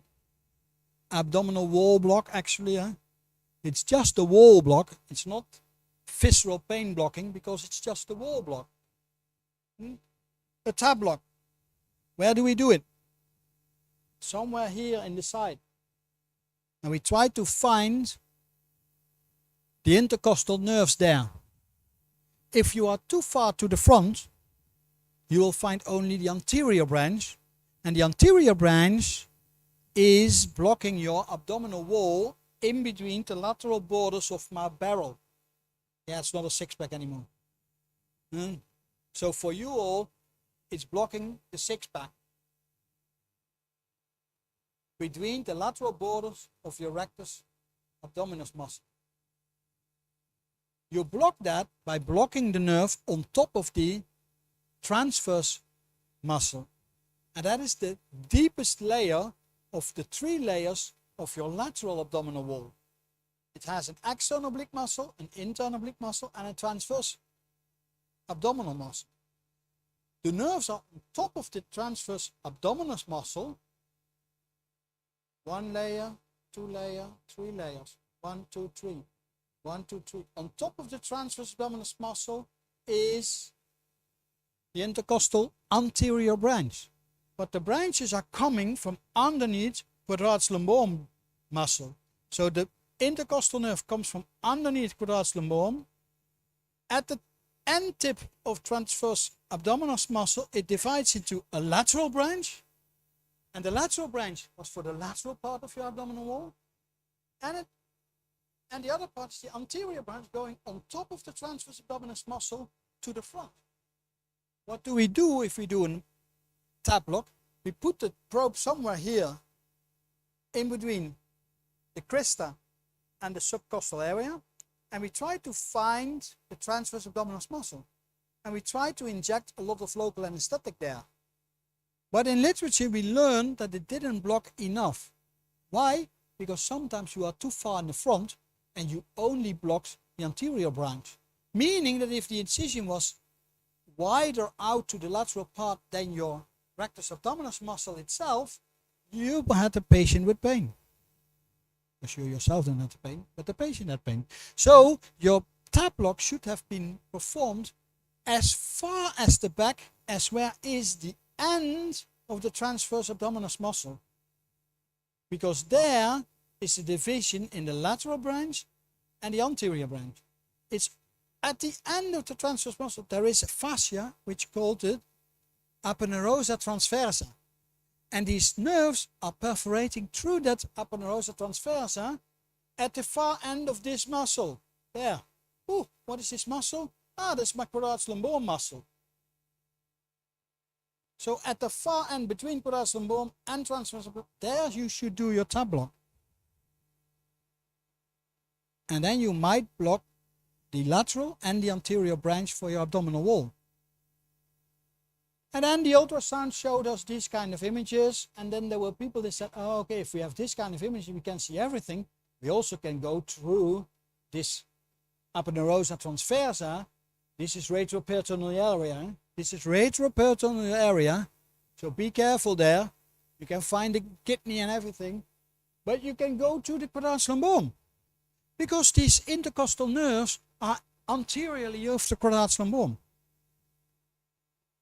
So you can go to that top there. But if you go to that top, someone called it quadratus lumborum block. Later they called it quadratus lumborum 1 block. Rafa Blanco.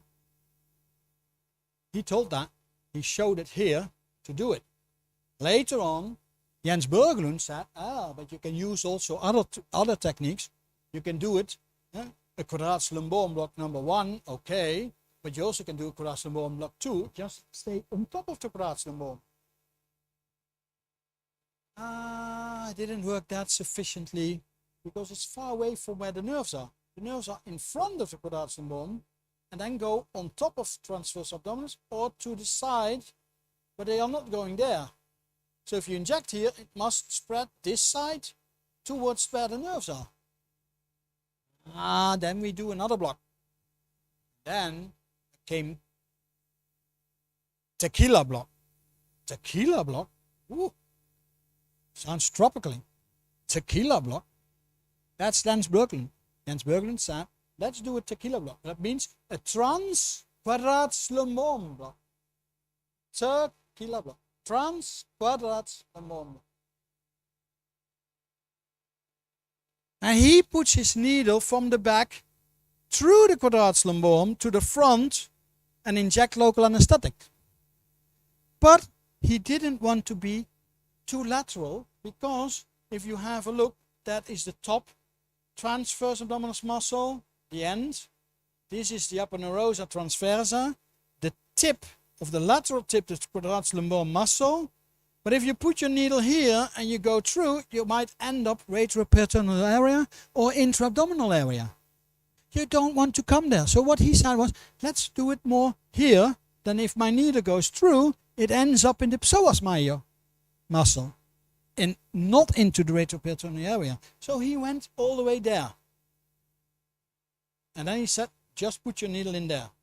And then so, now we have a quadratus lumborum 1 is at the end, or the tip, lateral tip of quadratus lumborum, trying to block the intercostal muscles, nerves, intercostal nerves. Then you have quadratus lumborum 2, which was on top of the quadratus lumborum. Better do a quadratus lumborum 3 block, trans quadratus lumborum, but all the way down, that if you go through, you are ending up in a muscle and not in the retroperitoneal area. And that is called by Jens Berglund and Thomas Benson also from Denmark, tequila block.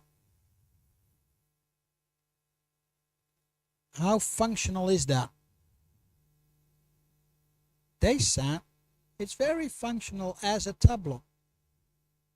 I was in discussion with them, never wrote about it, just discussed with them when we were drinking a beer on the terrace, watching over the sea. Very interesting. We were discussing this. I'm going to put down the microphone to show you, or at least put this one down.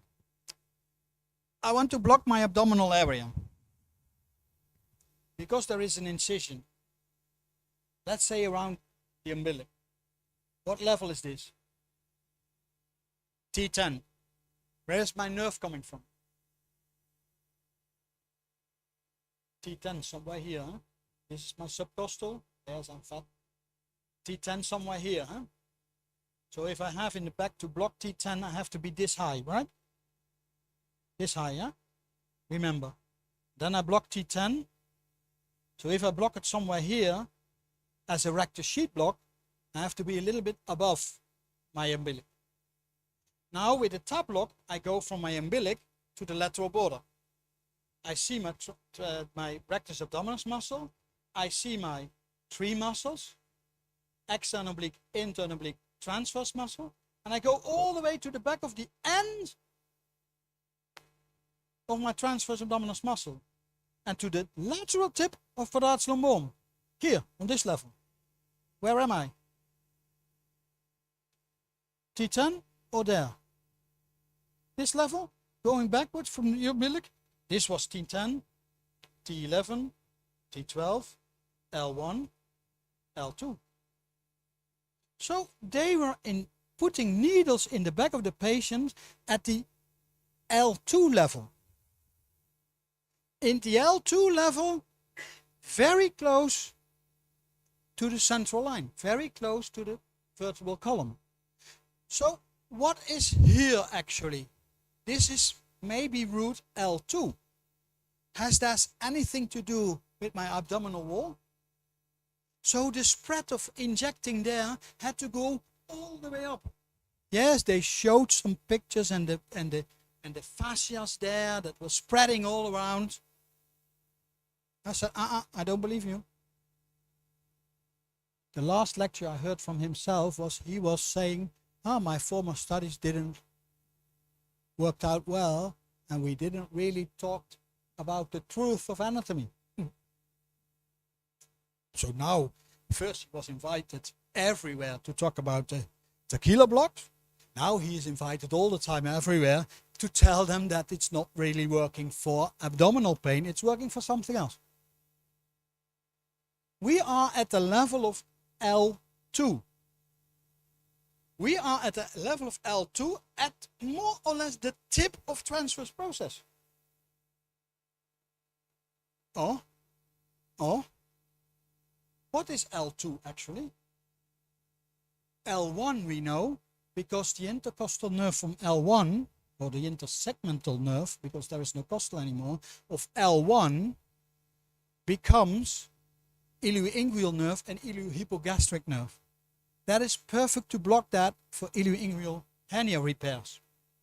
But L2, 3 and 4 is lumbar plexus. What is lumbar plexus? Lateral femoral cutaneous nerve, femoral nerve, obturator nerve. Oh my God, we are injecting local anesthetic at the level of L2, very close to the vicinity of this transverse process. We are actually making a lumbar plexus block.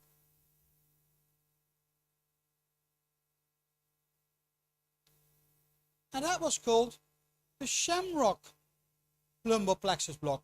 You see your transverse process, you see a quadratus lumborum, you see a psoas muscle, you go through this quadratus lumborum to the layer between quadratus lumborum and the psoas muscle, and you are there in front of the transverse process.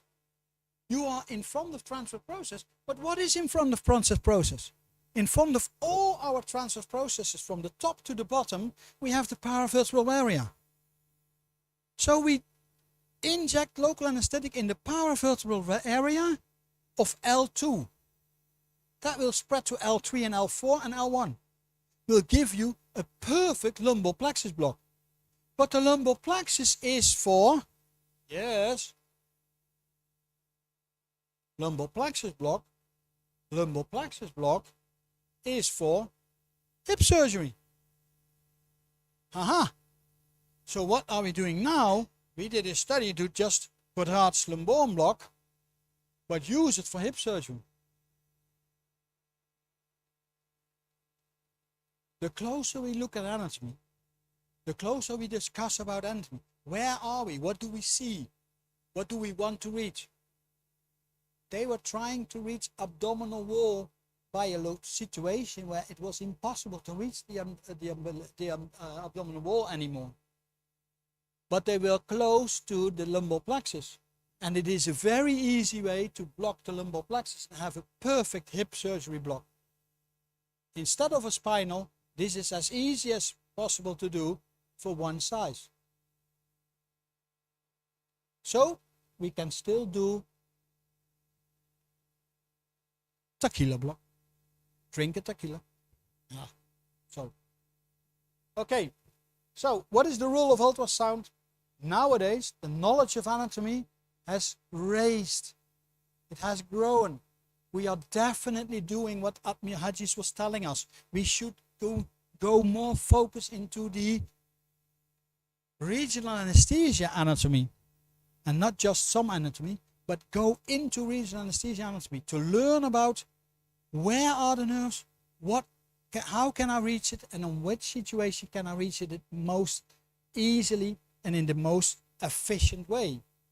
So visualization of the localization, nerve needles, and the distribution of local anesthetics is learning us more and more and more. What is it learning us to? Don't go in the nerve. 10 minutes. Everywhere you will reach the nerve, don't go in, because intraneural injections might damage your nerve. Well, there are some studies. Biegelizer in Pittsburgh in America did on purpose 26 patients injected intraneurally. My two colleagues from my hospital went there and worked a little bit with him, saw him experiencing with this. Then they came back to me and said, look, perfect blocks. We better don't do that, huh? We better don't do that. If you look the ultrasound image, you see the swelling of the nerve. You see there is the nerve. And then here, the same nerve, all swollen by the injection, all swollen. That cannot be good for the nerve. But still, he said there were non-invariable neurology injury. So he had no complications while on purpose injected intraneurally. But it's just 1 to 1.5 ml. But we still don't do it. Another study of Salablanche, he was looking backwards to see a lot of videos made by doing these blocks. And doing the blocks, he saw that there was, from all the blocks that they see, that actually 66% of had some intraneural injections. Whoa. So we don't do it on purpose, we do it by accident. No, we do it by unknowing it, that we're actually doing it. How much intraneural injections did we do without the use of ultrasound actually then? Even more or what? I can't believe it. But still, he said also no neurological damage. Nature is mild and helps us not to damage our patients. Another study, Paul Biegelizer, again injecting and then using the nerve stimulator. But he saw with use of the nerve stimulator that you can see where your needle is, because if it's less than 0.2 milliampere, then you should be parafascicular. Parafascicular? Oh, okay, what's that? And if you are 0.2 to 0.5, you are exclude it cannot really be reliable to exclude intraneural needle position. So it's still not really good enough using the nerve stimulator and the ultrasound. What is good enough? Well, that's the problem. Let's see actually back from where are we actually talking about? What is actually intraneural? Does that mean in the real fascicle of the nerve? Or does that mean in the complete nerve, the bundle of nerve? You know that intra-epineurial, there is an epineurial. You can be intra-epineurial, but you're not in the fascicle. You can be very close to the fascicle, which is called parafascicular, but still not in the fascicle. And you can be intrafascicular. Intrafascicular is meaning you are definitely in nerve tissue. And the other ones are very close, parafascicular, and only in the connective tissue of the nerve. What does that mean? Can we really see it actually? If we are there in the fascicle or not? As you have a look, ultrasound scanning of the sciatic nerve, which is the biggest nerve in our body, we'll see about 32.6 fascicles. Having a histological specimen means that you make couples of it, histological under the microscope. You see that the sciatic nerve has an average of about 109 fascicles. So with the ultrasound, we cannot see if we are intrafascicular or parafascicular or only in the ape. So the ultrasound cannot help us to do intraneural injections safely. Although Biegelizer is telling us and Salablanche is showing us You can do, or you might be intraneural. Don't be afraid. We are still afraid because we can't really see. You cannot definitely be sure you didn't do harm. Small amount of nerve vesicles seen in ultrasound, then on light microscopy. Means we cannot see everything. Maybe we ask the industry to make better ultrasounds. But that's for the future. For now, we should still say, don't inject like this, because not the whole nerve will be blocked. Make kind of a donut sign, or maybe you can be in the epineurum. Mostly now shown, if you do a popliteal block, that you should be in the epineurum, which is a small around the two nerves from the ischiatic, which becomes posterior nerve, tibial posterior nerve, and the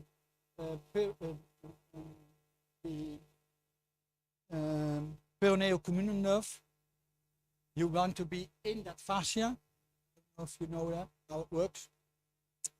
You don't might be around in, but this is not what you can see with the ultrasound. So here should be a red cross. Never go into the fascicle, but you can't see it with ultrasound. Never go into the fascicle in the fascicle, but you definitely can't see this. You can never not see this. And I think we can't see this. If we only can see 32% or 33% of all the fascicles in the nerve, then you cannot see if your needle is in 1 or 2 or not. So I should not advise this too. I should say, keep it with these two. Make sure your needle is not entering the nerve, but it's as close as possible by that nerve that you want to block. And then you will have a fantastic block, but be safe too. So we are looking for the Holy Grail. Did we find the Holy Grail? Well, undoubtedly ultrasound has illuminated our knowledge of regional anesthesia.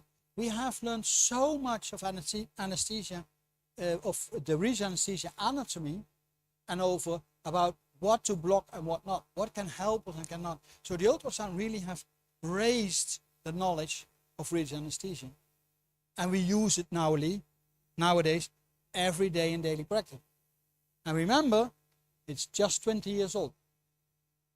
It is 30 years old, but in more and more normal practice, it's just 20 years ago. Okay, so it's location. Regional anesthesia always works, provides you put the right dose of the right drugs at the right place, at the right location. Good.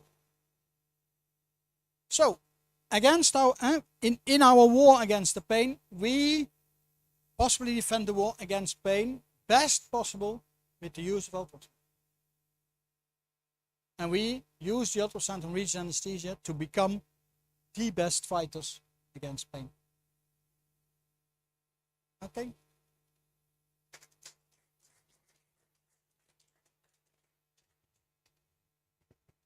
Once again, let's give a big applause for Dr. Luke here.